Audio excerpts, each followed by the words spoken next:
ಪ್ರೀತಿಯುಳ್ಳ ಪರಲೋಕದಲ್ಲಿರುವ ನಮ್ಮ ತಂದೆ, ಒಂದು ಮಹೋನ್ನತವಾಗಿರುವಂಥ ದಿನವನ್ನು ಕೊಟ್ಟಿಕ್ಕಾಗಿ ನಿಮಗೆ ಸ್ತೋತ್ರ.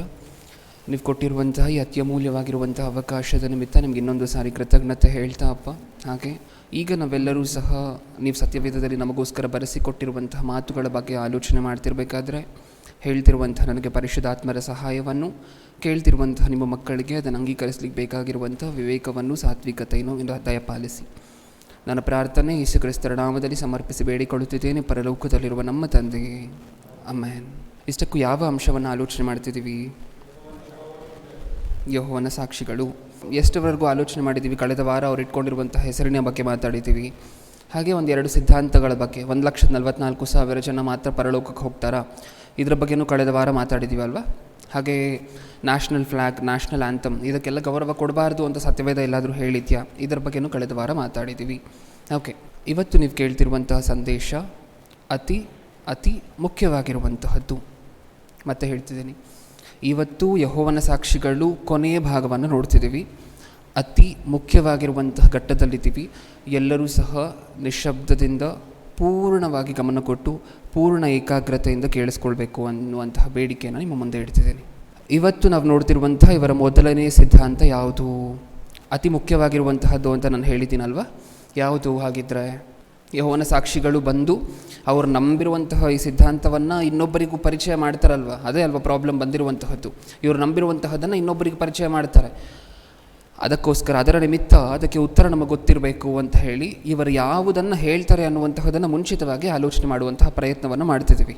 ಓಕೆ, ಇವತ್ತಿಗೆ ಮೊದಲನೇ ಸಿದ್ಧಾಂತ ಅತಿ ಪ್ರಾಮುಖ್ಯವಾಗಿರುವಂತಹದ್ದು, ಯೇಸು ಕ್ರಿಸ್ತರು ದೇವರು ಅಲ್ಲ. ಯೇಸು ಕ್ರಿಸ್ತರು ದೇವರು ಅಲ್ಲ. ಇವರು ಬಂದಾಗ ಇವರ ಕಾನ್ವರ್ಸೇಷನ್ ಹೇಗಿರುತ್ತೆ ಅಂತ ಹೇಳಿ ಕೇಳಿದ್ರೆ ಪ್ರಿಯರೇ, ಯೆಹೋವನ ಸಾಕ್ಷಿಗಳು ಅವರು ನೀವು ಕ್ರೈಸ್ತರ ಅಂತ ನಿಮ್ಮ ಹತ್ರ ಕೇಳಿ, ನೀವು ಕ್ರೈಸ್ತರಾದರೆ ನಿಮ್ಮ ಮನೆಗೆ ಒಳಗಡೆ ಬಂದು ಕೂತ್ಕೊಂಡು ಅವ್ರು ಮಾತಾಡ್ತಿರ್ಬೇಕಾದ್ರೆ ಅವರ ಕಾನ್ವರ್ಸೇಷನ್ ಹೇಗಿರುತ್ತೆ, ಅವರ ಮಾತುಕತೆ ಹೇಗಿರುತ್ತೆ ಅಂತ ಹೇಳಿದ್ರೆ, ಬ್ರದರ್ ನಿಮ್ಮನ್ನು ಕೇಳ್ತಾರೆ. ಫಸ್ಟ್ ಅವ್ರು ಯೇಸು ಕ್ರಿಸ್ತರ ಬಗ್ಗೆ ಹೇಳೋದಕ್ಕಿಂತ ಮುಂಚೆ ನಿಮ್ಮನ್ನು ಕೇಳ್ತಾರೆ, ಬ್ರದರ್ ಯೇಸು ಬಗ್ಗೆ ನಿಮಗಿರುವಂಥ ಒಪಿನಿಯನ್ ಏನು ಅಂತ ನಿಮ್ಮನ್ನು ಕೇಳ್ತಾರೆ. ನೀವು ಒಂದನ್ನು ಹೇಳಿದ್ರೆ, ನೀವು ದೇವರು ಅಂತ ಹೇಳಿದ್ರಿ ಅಂತ ಅಂದ್ಕೊಳ್ಳಿ, ಯೇಸು ದೇವರು ಬ್ರದರ್, ನಮಗೋಸ್ಕರ ಪ್ರಾಣ ಕೊಟ್ಟರು ಬ್ರದರ್, ಇದನ್ನೆಲ್ಲ ಹೇಳಿದ್ರಿ ಅಂತ ಅಂದ್ಕೊಳ್ಳಿ. ಆದರೆ ಸತ್ಯವೇದದಲ್ಲಿ ಇದನ್ನು ಬರ್ಸಿದ್ದಾರೆ ಗೊತ್ತಾ ಬ್ರದರ್, ಯೇಸು ದೇವರಲ್ಲ ಗೊತ್ತಾ ನಿಮಗೆ ಅಂತ ಶುರು ಮಾಡ್ತಾರೆ. ಫಸ್ಟ್ ನಿಮ್ಮ ಹತ್ರ ಕೇಳ್ತಾರೆ, ಯೇಸು ಬಗ್ಗೆ ನಿಮಗಿರುವಂಥ ಒಪಿನಿಯನ್ ಏನು ಅಂತ ಹೇಳಿ ನಿಮ್ಮ ಹತ್ರ ಕೇಳಿ, ಆಮೇಲೆ ಅವ್ರ ಪುಸ್ತಕಗಳಲ್ಲಿರುವಂತಹ ವಾಚ್ ಟವರು, ಅವೇಕು, ಅದೆಲ್ಲ ನೋಡಿದ್ರಲ್ಲ ಪುಸ್ತಕಗಳು, ಅದರಲ್ಲಿರುವಂತಹದನ್ನೆಲ್ಲ ಆ್ಯಡ್ ಮಾಡಿ ಕೊನೆಗೆ ಯೇಸು ದೇವರಲ್ಲ ಅಂತ ಹೇಳಿ ನಿಮ್ಮ ಬಾಯಲ್ಲೇ ಹೇಳಿಸ್ಬಿಡ್ತಾರೆ. ಒಂದು ವೇಳೆ ವಿಶ್ವಾಸದಲ್ಲಿ ದೃಢವಾಗಿಲ್ಲ ಅಂದರೆ ವಚನಗಳನ್ನು ತೋರಿಸ್ತಾರೆ ಸತ್ಯವೇದದಲ್ಲಿ. ಇಷ್ಟಕ್ಕೂ ಯೇಸು ದೇವರಲ್ಲ ಅನ್ನೋದಕ್ಕೆ ಅವ್ರಿಗಿರುವಂತಹ ರೀಸನ್ಸ್ ಕಳೆದ ಸಾರಿನೇ ನಿಮ್ಮ ಹತ್ರ ಹೇಳಿದ್ದೆ. ಯಾವುದನ್ನು ತೋರಿಸಿ ಯೇಸು ದೇವರಲ್ಲ ಅಂತಾರೆ? ದೇವರೊಬ್ಬರೇ. ನಾವು ನೆಕ್ಸ್ಟ್ ಅದಾದ ನಂತರ ದೇವರೊಬ್ಬರೇ. ಅದಾದ ನಂತರ ಸೃಷ್ಟಿ ದೇವರಾಗ್ಲಿಕ್ಕಾಗೋದಿಲ್ಲ. ಯೇಸು ಕ್ರಿಸ್ತರು ಯಾರು? ಸೃಷ್ಟಿಸಲ್ಪಟ್ಟಿರುವಂಥವ್ರು. ಯೇಸು ಕ್ರಿಸ್ತರನ್ನು ಸೃಷ್ಟಿ ಮಾಡಿದ್ಯಾರು? ತಂದೆಯಾಗಿರುವಂತಹ ದೇವರು. ಯೇಸು ಕ್ರಿಸ್ತರನ್ನು ಸೃಷ್ಟಿ ಮಾಡಿದ್ಯಾರು? ತಂದೆಯಾಗಿರುವಂತಹ ದೇವರು. ಈಗ ಒಂದು ಒಬ್ಬ ವ್ಯಕ್ತಿ ಸೃಷ್ಟಿಸಲ್ಪಟ್ಟಿದ್ದಾರೆ ಅಂತ ಹೇಳಿದ್ರೆ, ಸೃಷ್ಟಿಸಲ್ಪಟ್ಟಿರುವಂತಹ ವ್ಯಕ್ತಿ ದೇವರಾಗ್ಲಿಕ್ಕಾಗೋದಿಲ್ಲ. ಯೇಸು ಕ್ರಿಸ್ತರು ಸೃಷ್ಟಿಸಲ್ಪಟ್ಟಿರುವಂಥವರು. ಯೇಸು ಕ್ರಿಸ್ತರನ್ನು ಸೃಷ್ಟಿ ಮಾಡಿದ್ದು ತಂದೆಯಾಗಿರುವಂತಹ ದೇವರು. ಹಾಗಾದರೆ ಯೇಸು ಕ್ರಿಸ್ತರು ಹೇಗೆ ದೇವರಾಗ್ಲಿಕ್ಕಾಗತ್ತೆ? ದೇವರೊಬ್ಬರೇ. ಯೇಸು ಕ್ರಿಸ್ತರು ಸೃಷ್ಟಿಸಲ್ಪಟ್ಟಿರುವಂಥವರು. ಅದಕ್ಕೋಸ್ಕರ ಯೇಸು ಕ್ರಿಸ್ತರು ದೇವರಲ್ಲ. ಹಾಗಾದರೆ ಯೇಸು ಕ್ರಿಸ್ತರು ಯಾರು ಬ್ರದರ್ ಅಂತ ನೆಕ್ಸ್ಟ್ ಪ್ರಶ್ನೆ ಕೇಳಿದ್ರಿ ಅಂತ ಅಂದ್ಕೊಳ್ಳಿ. ಇಷ್ಟೊತ್ತು ಏನು ಪ್ರೂವ್ ಮಾಡಿದ್ರು? ಯೇಸು ಕ್ರಿಸ್ತರು ದೇವರಲ್ಲ ಅಂತ ಹೇಳಿ ಪ್ರೂವ್ ಮಾಡ್ತಾ ಇದ್ದಾರೆ. ಹಾಗಾದರೆ ಯೇಸು ಕ್ರಿಸ್ತರು ದೇವರಲ್ಲ ಅಂದ್ರಲ್ವಾ? ಹಾಗಾದರೆ ಯಾರು ಬ್ರದರ್ ಯೇಸು ಕ್ರಿಸ್ತರು ಅಂತ ಹೇಳಿದ್ರೆ ಏನು ಹೇಳ್ತಾರೆ? ಯೇಸು ಕ್ರಿಸ್ತರು ಬೇರೆ ಯಾರೂ ಅಲ್ಲ ಬ್ರದರ್, ಮೀಕಾಯಿಲನೇ ಯೇಸು ಕ್ರಿಸ್ತರು. ಇದು ನಿಮ್ಮ ಮುಂದೆ ಒಂದು ಕಥೆಯನ್ನು ಕಟ್ಟಿ ಹೇಳ್ತಿರುವಂತಹದ್ದು ಅಲ್ವೇ ಅಲ್ಲ ಪ್ರಿಯರೇ. ನಿಮ್ಮ ಮುಂದೆ ಒಂದು ಇಮೇಜ್ ಬರುತ್ತೆ, ಒಂದು ಸರಿ ನೋಡಿ. ಈ ಇಮೇಜ್ನ ಬೇರೆ ಎಲ್ಲಿಂದಲೋ ತೊಗೊಂಡಿರುವಂತಹದ್ದಲ್ಲ. JW ಅಲ್ಲಿ ಮೇಲೆ ಕಾಣಿಸ್ತಿದೆಯಲ್ವಾ, ನೀಲಿ ಬಣ್ಣದಲ್ಲಿ ಸಿಂಬಲ್ ಕಾಣಿಸ್ತಿದೆಯಲ್ವಾ, ಮೇಲೆ ಲೆಫ್ಟ್ ಹ್ಯಾಂಡ್ ಸೈಡಲ್ಲಿ ಟಾಪಲ್ಲಿ, ಏನದು? JW.org, ಜೆಹೋವಾ ವಿಟ್ನೆಸ್ ಅವರ ವೆಬ್ಸೈಟಿಂದನೇ ತೊಗೊಂಡಿರುವಂತಹ ಸ್ನಿಪ್ ಅದು. ಓಕೆ, ಏನಂತ ಹಾಕ್ಕೊಂಡಿದ್ದಾರೆ ಗೊತ್ತಾ? ನೀವು ಸಹ ಗೂಗಲ್ಗೆ ಹೋಗಿ ಏನಕ್ಕೋಸ್ಕರ ಯೆಹೋವನ ಸಾಕ್ಷಿಗಳು ಯೇಸು ಕ್ರಿಸ್ತರನ್ನ ಮಿಕಾಯೇಲನು ಅಂತಾರೆ ಅಂತ ಹೊಡೆದ್ರೆ ಸಾಕು, ಫಸ್ಟ್ ಪೇಜಲ್ಲೇ ಅವರ ವೆಬ್ಸೈಟಿಂದ ಇನ್ಫಾರ್ಮೇಷನ್ ಬರುತ್ತೆ. ಫಸ್ಟ್ ಪೇಜಲ್ಲೇ ಅವರ ವೆಬ್ಸೈಟಲ್ಲಿ ಇನ್ಫಾರ್ಮೇಷನ್ ಹಾಕ್ಕೊಂಡಿದ್ದಾರೆ. ಏನು ಇನ್ಫಾರ್ಮೇಷನ್? ಏನು? ಯೇಸು ಮಿಕಾಯೇಲನು. ಯೇಸು ಬೇರೆ ಯಾರೂ ಅಲ್ಲ, ಮಿಕಾಯೇಲನು. ದೇವದೂತರಿದ್ದಾರಲ್ಲ ಮಿಕಾಯೇಲನು ಅಂತ ಹೇಳಿ, ಆತನೇ ಯೇಸು ಕ್ರಿಸ್ತರು. ಫಸ್ಟ್ ಪೇಜಲ್ಲಿ ಹಾಕ್ಕೊಂಡಿದ್ದಾರೆ ವೆಬ್ಸೈಟಲ್ಲಿ.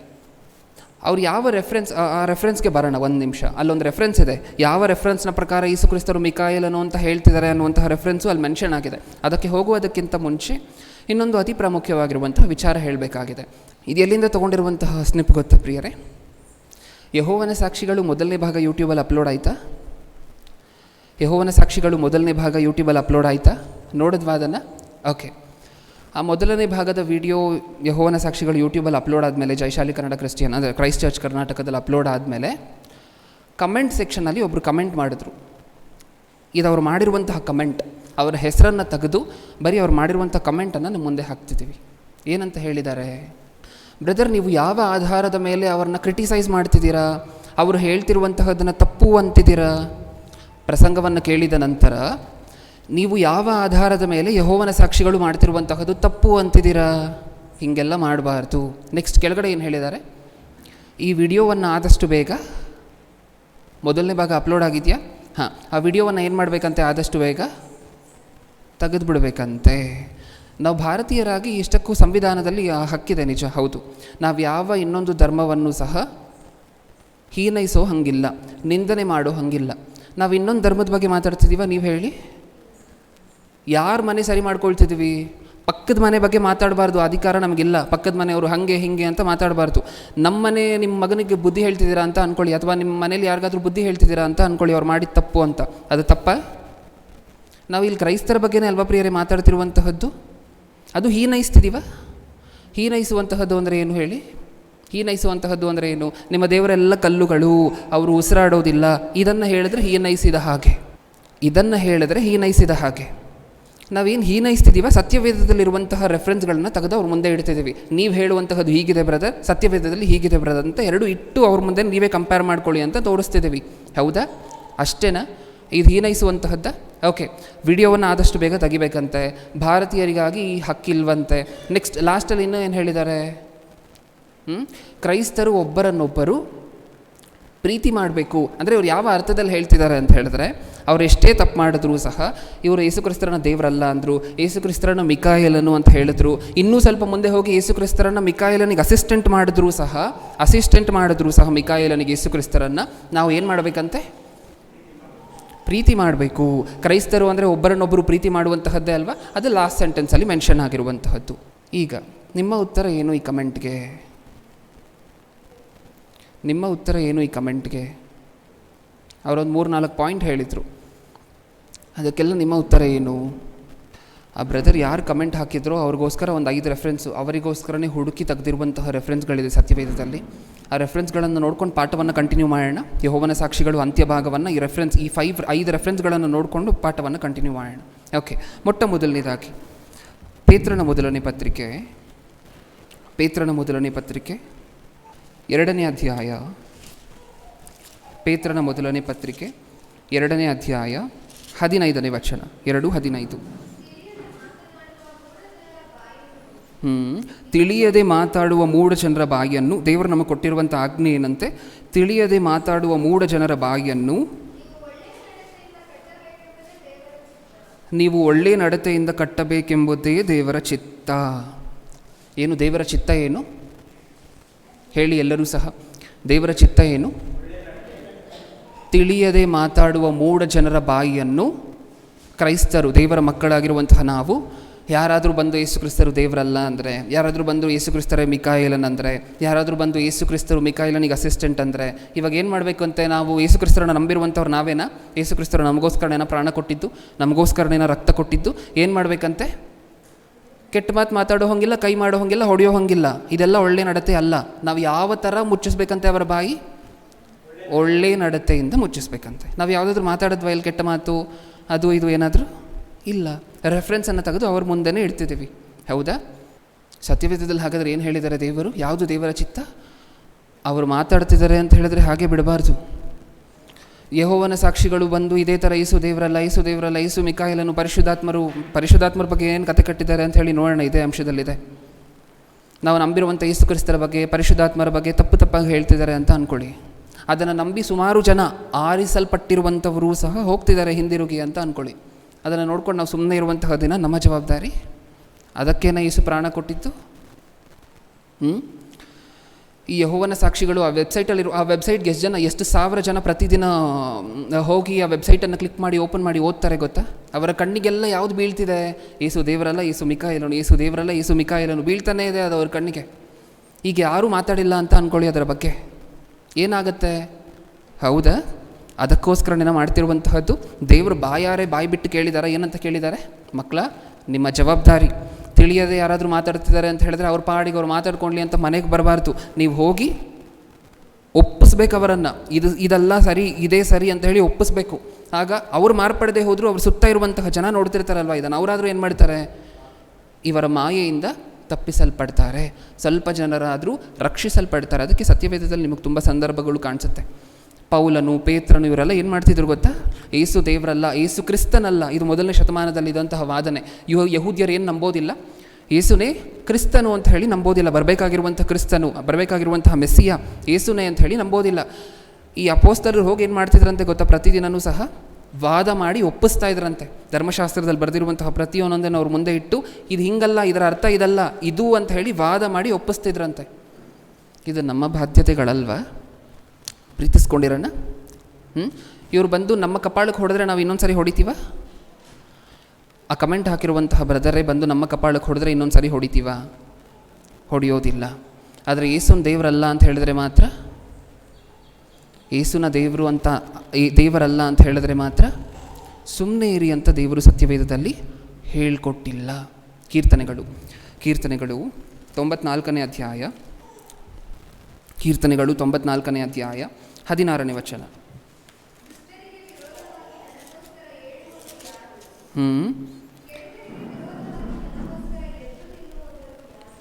ಹೌದಾ? ಏನಂತ ಹೇಳಿದ್ದಾರೆ? ದೇವ್ರು ಕೇಳ್ತಿರುವಂತಹದ್ದು ಪ್ರಿಯರೇ ಇದಲ್ಲ.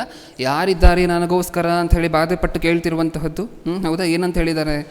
ದುಷ್ಟರಿಗೆ ವಿರೋಧವಾಗಿ. ದುಷ್ಟರು ಅಂದರೆ ಯಾರು? ಶರೀರಕ್ಕೆ ಸಂಬಂಧಪಟ್ಟಂತೆ ಹಾನಿ ಮಾಡುವಂಥವರ ಅಂಥವ್ರನ್ನ ಪ್ರೀತಿಸಿ ಅಂತ ಹೇಳಿದ್ದಾರೆ ದೇವರು. ಇಂಥವರನ್ನು ಪ್ರೀತಿಸಬೇಕು. ಶರೀರಕ್ಕೆ ಸಂಬಂಧಪಟ್ಟಂತೆ ನಾವು ಪ್ರೀತಿಸ್ತೀವಿ. ಪ್ರೀತಿಸೇ ಅಲ್ವಾ ಇದು ಹೇಳ್ತಿರುವಂತಹದ್ದು? ಪ್ರೀತಿಸೇ ಅಲ್ವಾ ಇದು ಹೇಳ್ತಿರುವಂತಹದ್ದು? ನೀವು ಹೆಂಗಾದರೂ ಹೋಗಿ ನರಕಕ್ಕೆ ಹೋಗಿ ನಮಗೇನಾಗಬೇಕು ಅಂದರೆ ಪ್ರೀತಿ ಇಲ್ಲ ಅಂತ. ಬ್ರದರ್, ನೀವು ದಯವಿಟ್ಟು ಕೇಳಿ ಮಾರ್ಪಡಿ, ಈ ರೆಫರೆನ್ಸ್ ನಿಮ್ಮ ಮುಂದೆನೇ ಇಡ್ತಿದ್ದೀವಿ ನೋಡಿ ಅಂತ ಹೇಳಿದ್ರೆ ಪ್ರೀತಿಸ್ತಿದ್ದೀವಿ ಅಂತ. ಇನ್ನೊಂದು ಸರಿ ಓದೋಣ ಇದೇ ರೆಫರೆನ್ಸನ್ನು. ದುಷ್ಟರಿಗೆ ವಿರೋಧವಾಗಿ ನನಗೋಸ್ಕರ ಏಳುವವರು ಯಾರು?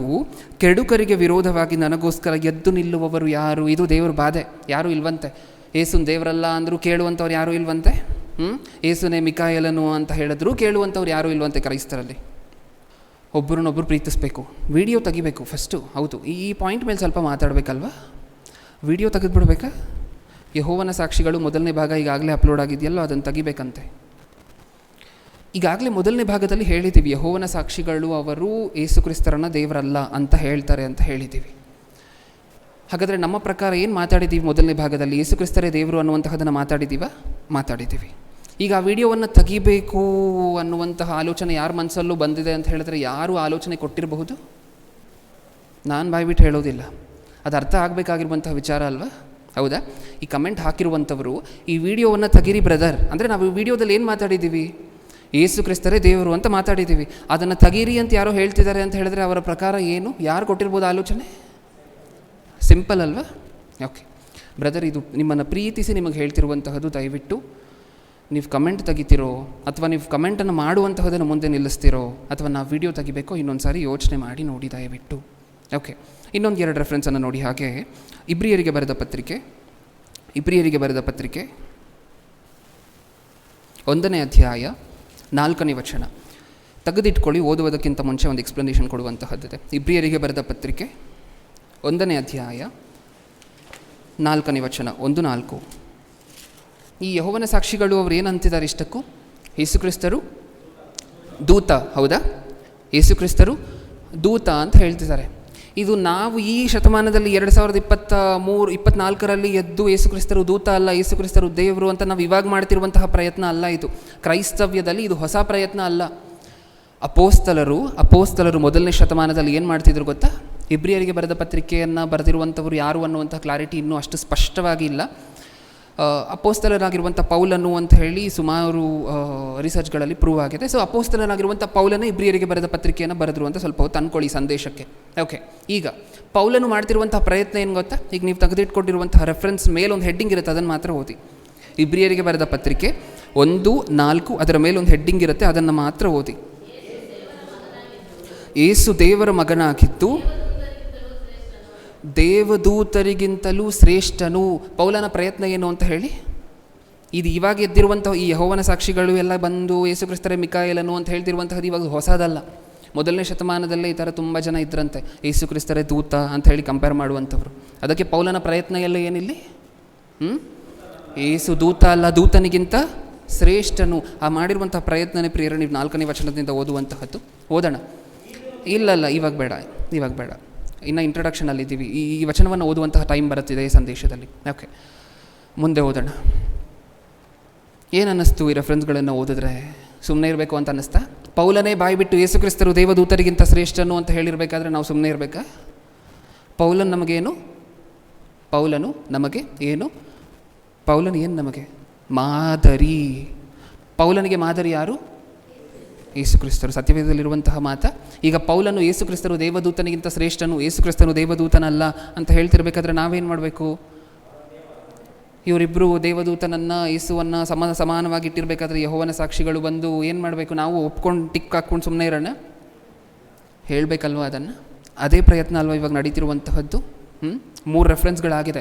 ಪಾಠಕ್ಕೆ ಇನ್ನೂ ಎಂಟ್ರಿ ಕೊಟ್ಟಿಲ್ಲ, ಇಂಟ್ರಡಕ್ಷನಲ್ಲಿ ಇದ್ದೀವಿ. ಇನ್ನು 2 ರೆಫರೆನ್ಸನ್ನು ದಯವಿಟ್ಟು ಬೇಗ ತೆಗೆದು ಓದೋಣ. ಮತ್ತಾಯನು ಬರೆದ ಸುವಾರ್ತೆ 24ನೇ ಅಧ್ಯಾಯ 24ನೇ ವಚನ. 24.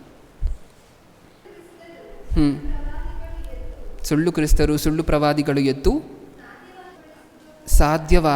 ಸಾಧ್ಯವಾದರೆ ದೇವರ ಆದುಕೊಂಡವರನ್ನೂ ಸಹ ಮೋಸಗೊಳಿಸುವುದಕ್ಕೋಸ್ಕರ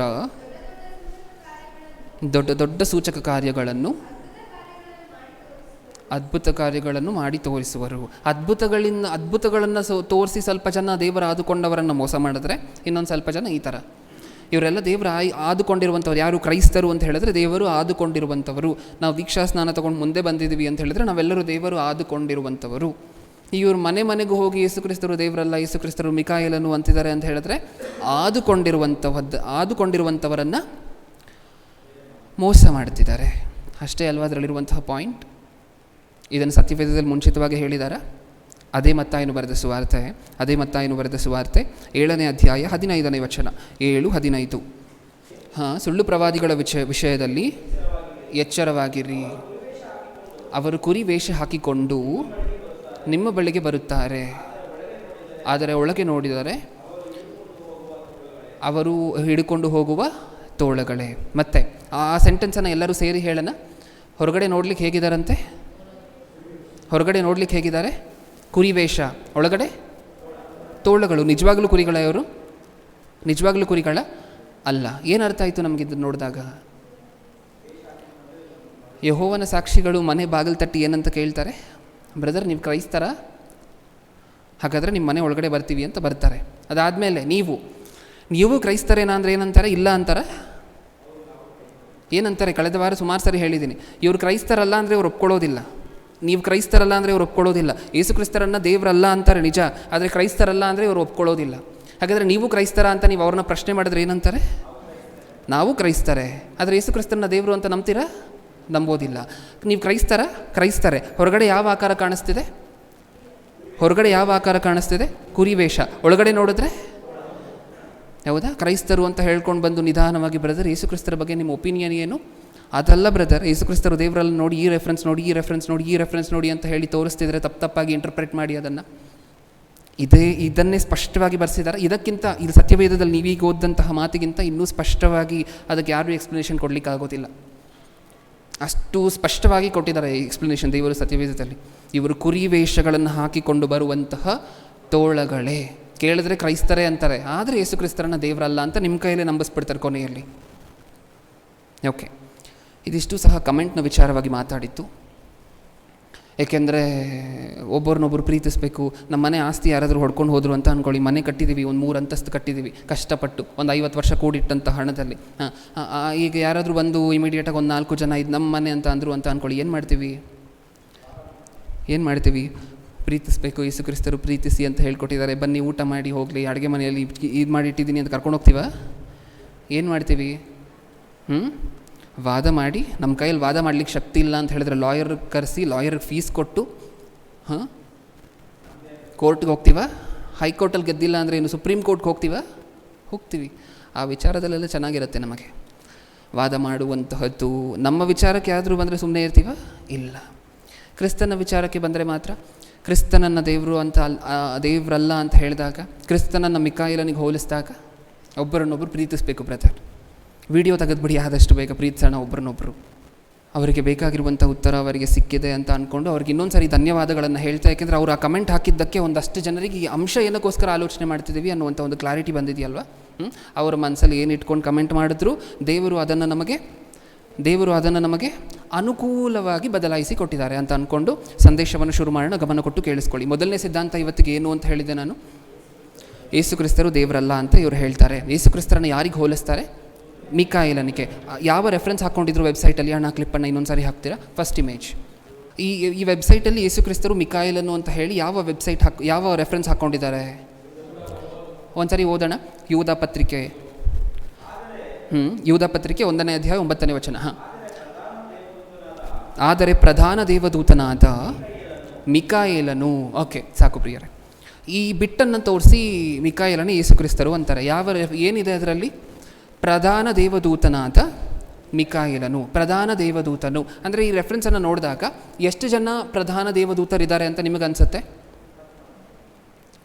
ಇನ್ನೊಂದು ಸಾರಿ ಓದಿ ಹೇಳಿ ನನಗೆ. ಆ ರೆಫರೆನ್ಸನ್ನು ಓದಿದಾಗ ಎಷ್ಟು ಜನ ಪ್ರಧಾನ ದೇವದೂತರಿದ್ದಾರೆ ಅಂತ ನಮಗನ್ಸುತ್ತೆ? ಮಿಕಾಯೇಲನ ಹಂತದಲ್ಲಿರುವಂತಹ ಪ್ರಧಾನ ದೇವದೂತರು ಎಷ್ಟು ಜನ ಇದ್ದಾರೆ? ಒಬ್ಬರೇ. ಅದಕ್ಕೆ ಪ್ರಧಾನ ದೇವದೂತನಾದ ಅಂತ ಹೇಳಿ ಬರ್ಸಿದ್ದಾರೆ. ದೂತರು ಅಂತ ಹೇಳಿ ಬರ್ಸಿಲ್ಲ, ದೂತನಾದ, ಒಬ್ಬರೇ.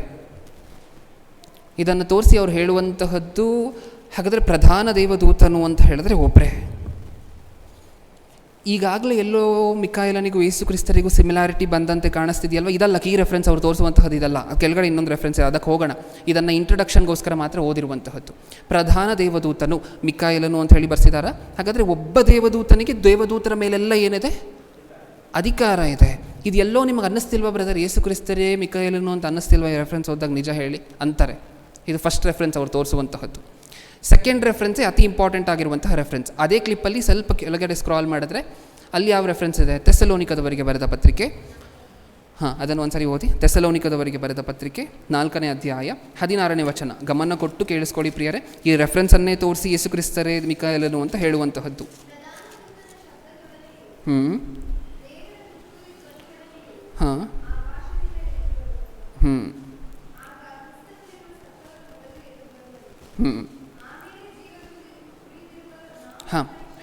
ಸಾಕು. ಓಕೆ, ಏನಂತ ಓದ್ಕೊಂಡ್ವಿ ಇಲ್ಲಿ 16ನೇ ವಚನದಲ್ಲಿ?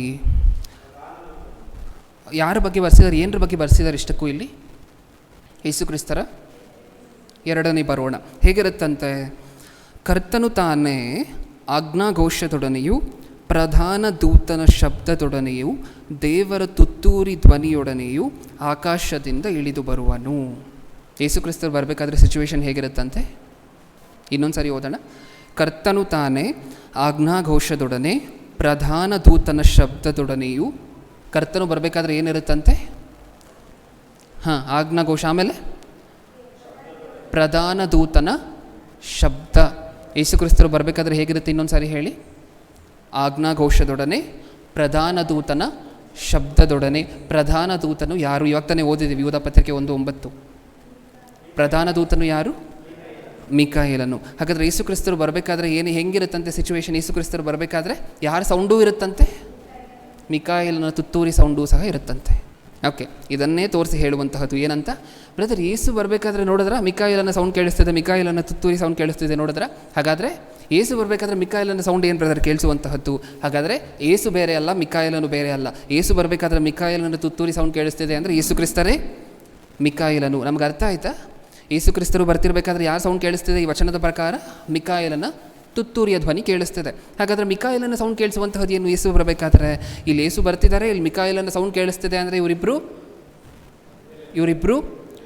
ಒಂದೇ ಆಗಿರಬೇಕು. ಇದು ಇವ್ರು ಕೊಡುವಂಥ ಎಕ್ಸ್ಪ್ಲನೇಷನ್ಸ್. ಓಕೆ, ಇದನ್ನು ಓದಿದಾಗ ನಿಮಗೇನು ಅನ್ನಿಸ್ತು?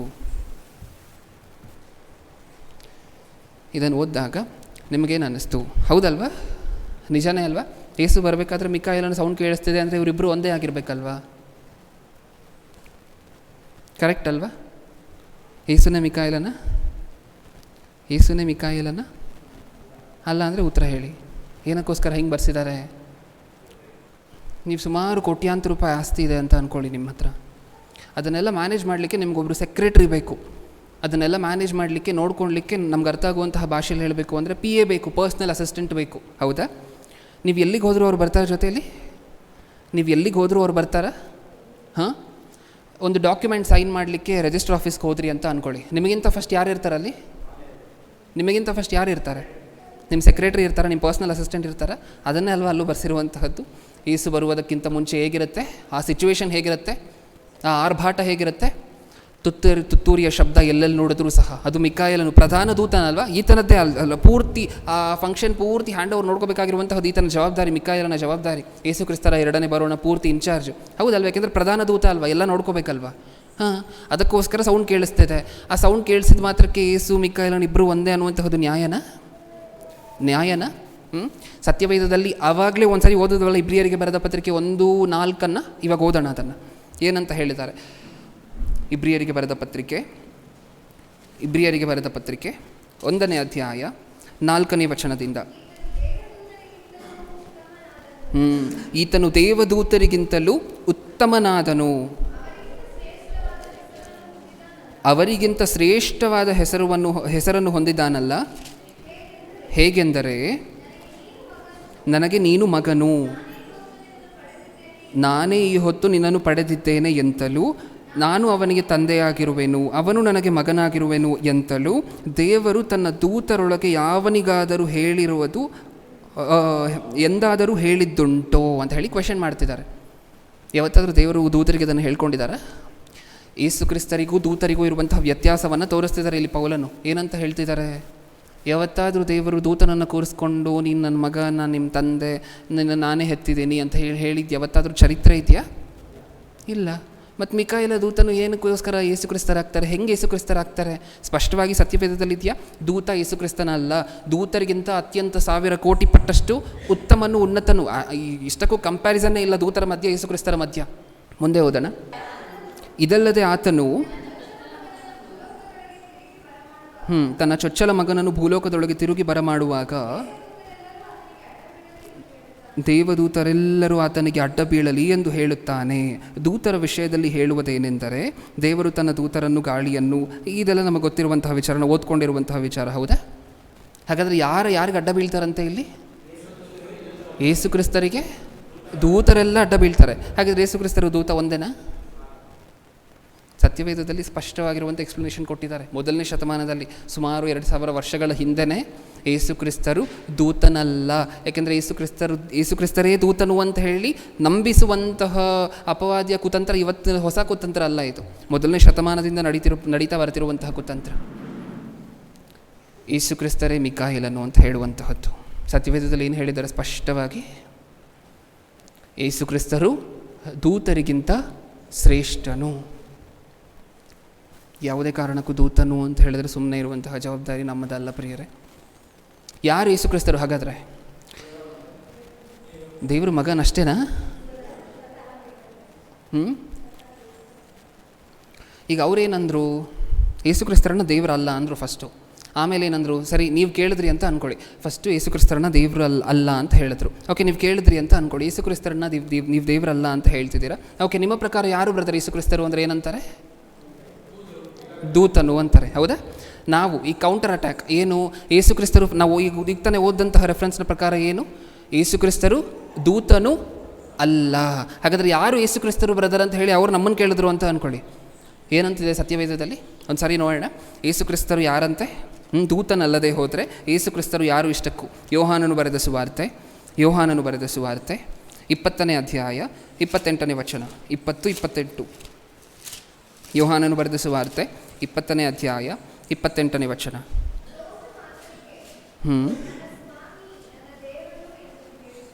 ಏನಂತ ಕರೀತಿದ್ರಂತೆ ಯೇಸು ಕ್ರಿಸ್ತರನ್ನ?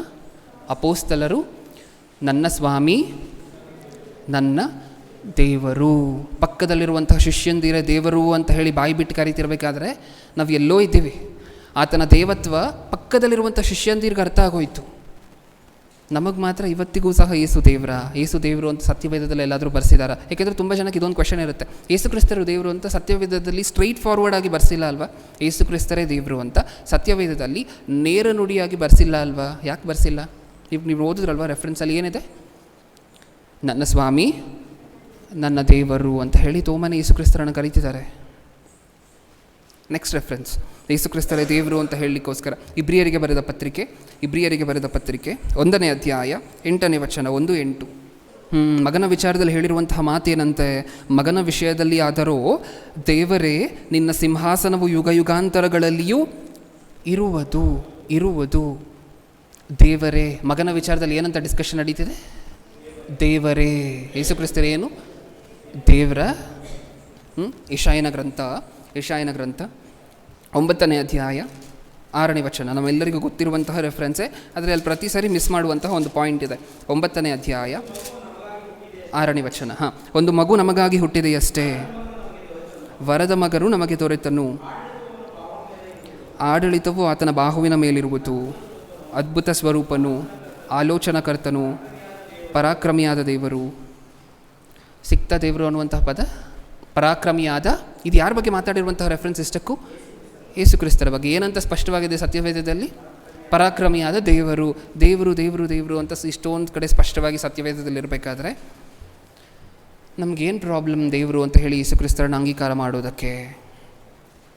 ಯಾರ್ಯಾರನೋ ದೇವರು ಅಂತೀವಿ, ಹೌದಾ? ಕಳ್ಳ ಬಾಬಾಗಳನ್ನೆಲ್ಲ ದೇವರು ಅಂದ್ವಾ? ಪಾಸ್ಟ್ಗಳನ್ನೇ ಸ್ವಲ್ಪ ಜನ ದೇವರು ಅಂತಾರೆ. ಇವ್ರು ಪಾಸ್ಟ್ಗಳನ್ನು ದೇವರು ಅಂತಾರೆ, ಬಾಬಾಗಳನ್ನು ದೇವರು ಅಂತಾರೆ, ಇನ್ನೊಬ್ಬರನ್ನು ದೇವರು ಅಂತಾರೆ, ಇವ್ರ ಹತ್ರ ದೋಚ್ಕೊಳ್ಳುವಂಥವ್ರನ್ನ ದೇವರು ಅಂತಾರೆ, ರಾಜಕಾರಣಿಗಳನ್ನು ದೇವರು ಅಂತಾರೆ, ಹೀರೋಗಳನ್ನು ದೇವರು ಅಂತಾರೆ, ಕ್ರಿಕೆಟ್ ಪ್ಲೇಯರ್ಸ್ನ ದೇವರು ಅಂತಾರೆ. ಯೇಸುವನ್ನು ದೇವರು ಅನ್ಲಿಕ್ಕೆ ಮಾತ್ರ ಇವರಿಗೆ ಪ್ರಾಬ್ಲಮ್, ಹೌದಾ? ಇದನ್ನು ಹೀಗೆ ಬಿಟ್ಟರೆ, ಈ ಕಮೆಂಟ್ಸನ್ನು ನೋಡಿದ್ವಲ್ವ, ಬ್ರದರ್ ಇಲ್ಲಿಗೆ ನಿಲ್ಲಿಸ್ಬಿಡಿ ಬ್ರದರ್, ಇನ್ನು ತೆಗೆದುಬಿಡಿ ಬ್ರದರ್. ಓಕೆ, ಇದನ್ನು ಹೀಗೆ ಬಿಟ್ಟರೆ ಎಂತೆಂಥ ಅನಾಹುತಗಳಾಗುತ್ತೆ ಅನ್ನೋದಕ್ಕೋಸ್ಕರ ನಮ್ಗೆ ಚಿಕ್ಕ ಒಂದು ಉದಾಹರಣೆ ಬೇಕು ಅಂತ ಹೇಳಿದ್ರೆ, ಒಂದು ನ್ಯೂಸಲ್ಲಿ ಬಂದಿರುವಂಥ ಒಂದು ಆರ್ಟಿಕಲನ್ನು ನೋಡೋಣ, ನ್ಯೂಸ್ ಪೇಪರಲ್ಲಿ ಬಂದಿರುವಂತಹದ್ದು. ಅದನ್ನು ಒಂದು ಸಾರಿ ನೋಡಿ. ಕೀನ್ಯಾ ದೇಶದಲ್ಲಿ ಒಬ್ಬರು ಪಾಸ್ಟ್ರು, ಸಭಾಪಾಲಕರು 1000 ಜನರನ್ನು ಕರ್ಕೊಂಡು ಹೋಗಿದ್ದಾರಂತೆ. ಎಲ್ಲಿಗೆ? ಕಾಡಿಗೆ. ಏನಕ್ಕೋಸ್ಕರ ಕರ್ಕೊಂಡು ಹೋಗಿದ್ದಾರೆ? ನಿಮ್ಮ ಕೈಯಲ್ಲಿ ಯೇಸು ಕ್ರಿಸ್ತರನ್ನು ಭೇಟಿ ಮಾಡಿಸ್ತೀನಿ ಬನ್ನಿ ಅಂತ ಹೇಳಿ 1000 ಜನರನ್ನು ಕರ್ಕೊಂಡು ಹೋಗಿ, ಯೇಸು ಕ್ರಿಸ್ತರನ್ನು ಭೇಟಿ ಮಾಡಬೇಕಾದ್ರೆ ನೀವು ಹೇಗಿರ್ಬೇಕು ಗೊತ್ತಾ? ಉಪವಾಸನೇ ಇರಬೇಕು ಅಂತ ಹೇಳಿ ಅಷ್ಟು ಜನರನ್ನು ಕಾಡಿಗೆ ಕರ್ಕೊಂಡು ಹೋಗಿ ಉಪವಾಸ ಇರಿಸಿ ಒಂದಷ್ಟು ದಿನ. ಕೊನೆಗೆ ಎಷ್ಟು ಜನ ಸತ್ತಿದಾರಂತೆ?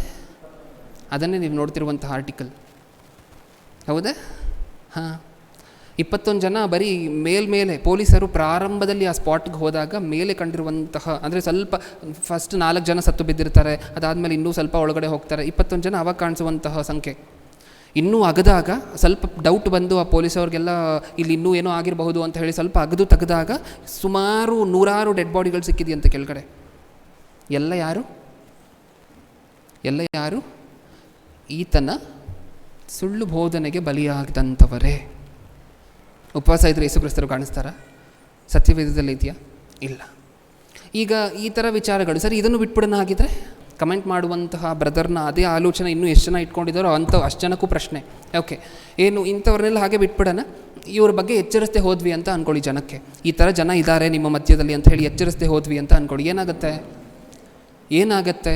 ಇನ್ನೊಂದಷ್ಟು ಜನ ನಾಳೆ ಪ್ರಾಣ ಕಳ್ಕೊಳ್ಳೋದಿಲ್ಲ? ಅವ್ರ ಪ್ರಾಣ ಹೋದರೆ ಯಾರ ಬಗ್ಗೆ ಮಾತಾಡ್ತಾರೆ? ಈ ನ್ಯೂಸನ್ನು ನೋಡಿರುವಂಥವ್ರು ಯಾರ ಬಗ್ಗೆ ಮಾತಾಡಿರ್ಬೋದು ಹೇಳಿ? ಸ್ಟ್ರೈಟಾಗಿ ಪಾಸ್ಟರ್ ಬಗ್ಗೆ ಮಾತಾಡೋದಿಲ್ಲ, ವಿಶ್ವಾಸಿಗಳ ಬಗ್ಗೆ ಮಾತಾಡೋದಿಲ್ಲ. ಯಾರ ಬಗ್ಗೆ ಮಾತಾಡ್ತಾರೆ? ಯೇಸು ಬಗ್ಗೆ ಮಾತಾಡ್ತಾರೆ. ಈ ದೇವರು ಎಲ್ಲೆಲ್ಲಿ ಯೇಸು ಅನ್ನುವಂತಹ ಶಬ್ದ ಕೇಳುತ್ತೋ ಎಲ್ಲ ಕಡೆ ಇದೇ ಪರಿಸ್ಥಿತಿ ಅಂತಾರೆ ಒಂದೇ ಸರಿ, ಹೌದಲ್ವಾ? ಅದೆಲ್ಲ ಆಗಬಾರ್ದು ಅಂತ ಹೇಳಿದ್ರೆ, ಕ್ರೈಸ್ತವ್ಯದಲ್ಲಿ ಮೊದಲನೇದಾಗಿ ತಪ್ಪು ನಡೀತಿರಬೇಕಾದ್ರೆ ತಪ್ಪು, ಇದು ತಪ್ಪು ಅಂತ ಹೇಳಿ ಒಳ್ಳೆಯ ನಡತೆಯಿಂದ ಹೇಳುವಂತಹ ಬಾಧ್ಯತೆ ನಮ್ಮ ಮೇಲೆ ಇರುತ್ತೆ, ಹೌದಾ? ಓಕೆ, ಈ ಮೊದಲನೇ ಸಿದ್ಧಾಂತದಲ್ಲಿ ನಮ್ಗೆ ಇಷ್ಟಕ್ಕೂ ಏನೇನು ಅರ್ಥ ಆಯಿತು? ಯೇಸು ದೇವರು ಅಂತ ಅರ್ಥ ಆಯಿತಾ? ಯೇಸು ದೇವರು ಅಂತ ಸತ್ಯವೇದದಲ್ಲಿ ಇದೆಯಾ? ಇದೆ. ಯೇಸು ಕ್ರಿಸ್ತರು ಮಿಕಾಯೇಲನ ಅಲ್ಲ ಅಂತ ಅರ್ಥ ಆಯಿತಾ? ಇಬ್ರಿಯರಿಗೆ ಬರೆದ ಪತ್ರಿಕೆ 1:4 ಪ್ರಕಾರ. Okay, next. ಇಷ್ಟಕ್ಕೂ ನೀವು ಹೇಳಿ ಪ್ರಿಯರೇ, ಒಬ್ಬ ದೇವದೂತನಿಗೆ ಇನ್ನೊಬ್ಬ ದೇವದೂತನನ್ನು ಸೃಷ್ಟಿ ಮಾಡುವಂತಹ ಶಕ್ತಿ ಇರುತ್ತಾ? ಯಾರಿಗೆ ಮಾತ್ರ ಸೃಷ್ಟಿ ಮಾಡುವಂತಹ ಶಕ್ತಿ ಇರುತ್ತೆ? ದೇವರಿಗೆ ಮಾತ್ರನಾ? ಹಾಗಾದರೆ ಸತ್ಯವೇದದಲ್ಲಿ ಏನಂತ ಬರೆಸಿದ್ದಾರೆ ಯೇಸು ಕ್ರಿಸ್ತರ ಬಗ್ಗೆ? ಒಂದು ಸರಿ ಅದಕ್ಕೂ 1-2 ರೆಫರೆನ್ಸನ್ನು ನೋಡೋಣ. ಯೋಹಾನನು ಬರೆದ ಸುವಾರ್ತೆ 1ನೇ ಅಧ್ಯಾಯ 3ನೇ ವಚನ. 1ನೇ ಅಧ್ಯಾಯ 3ನೇ ವಚನ.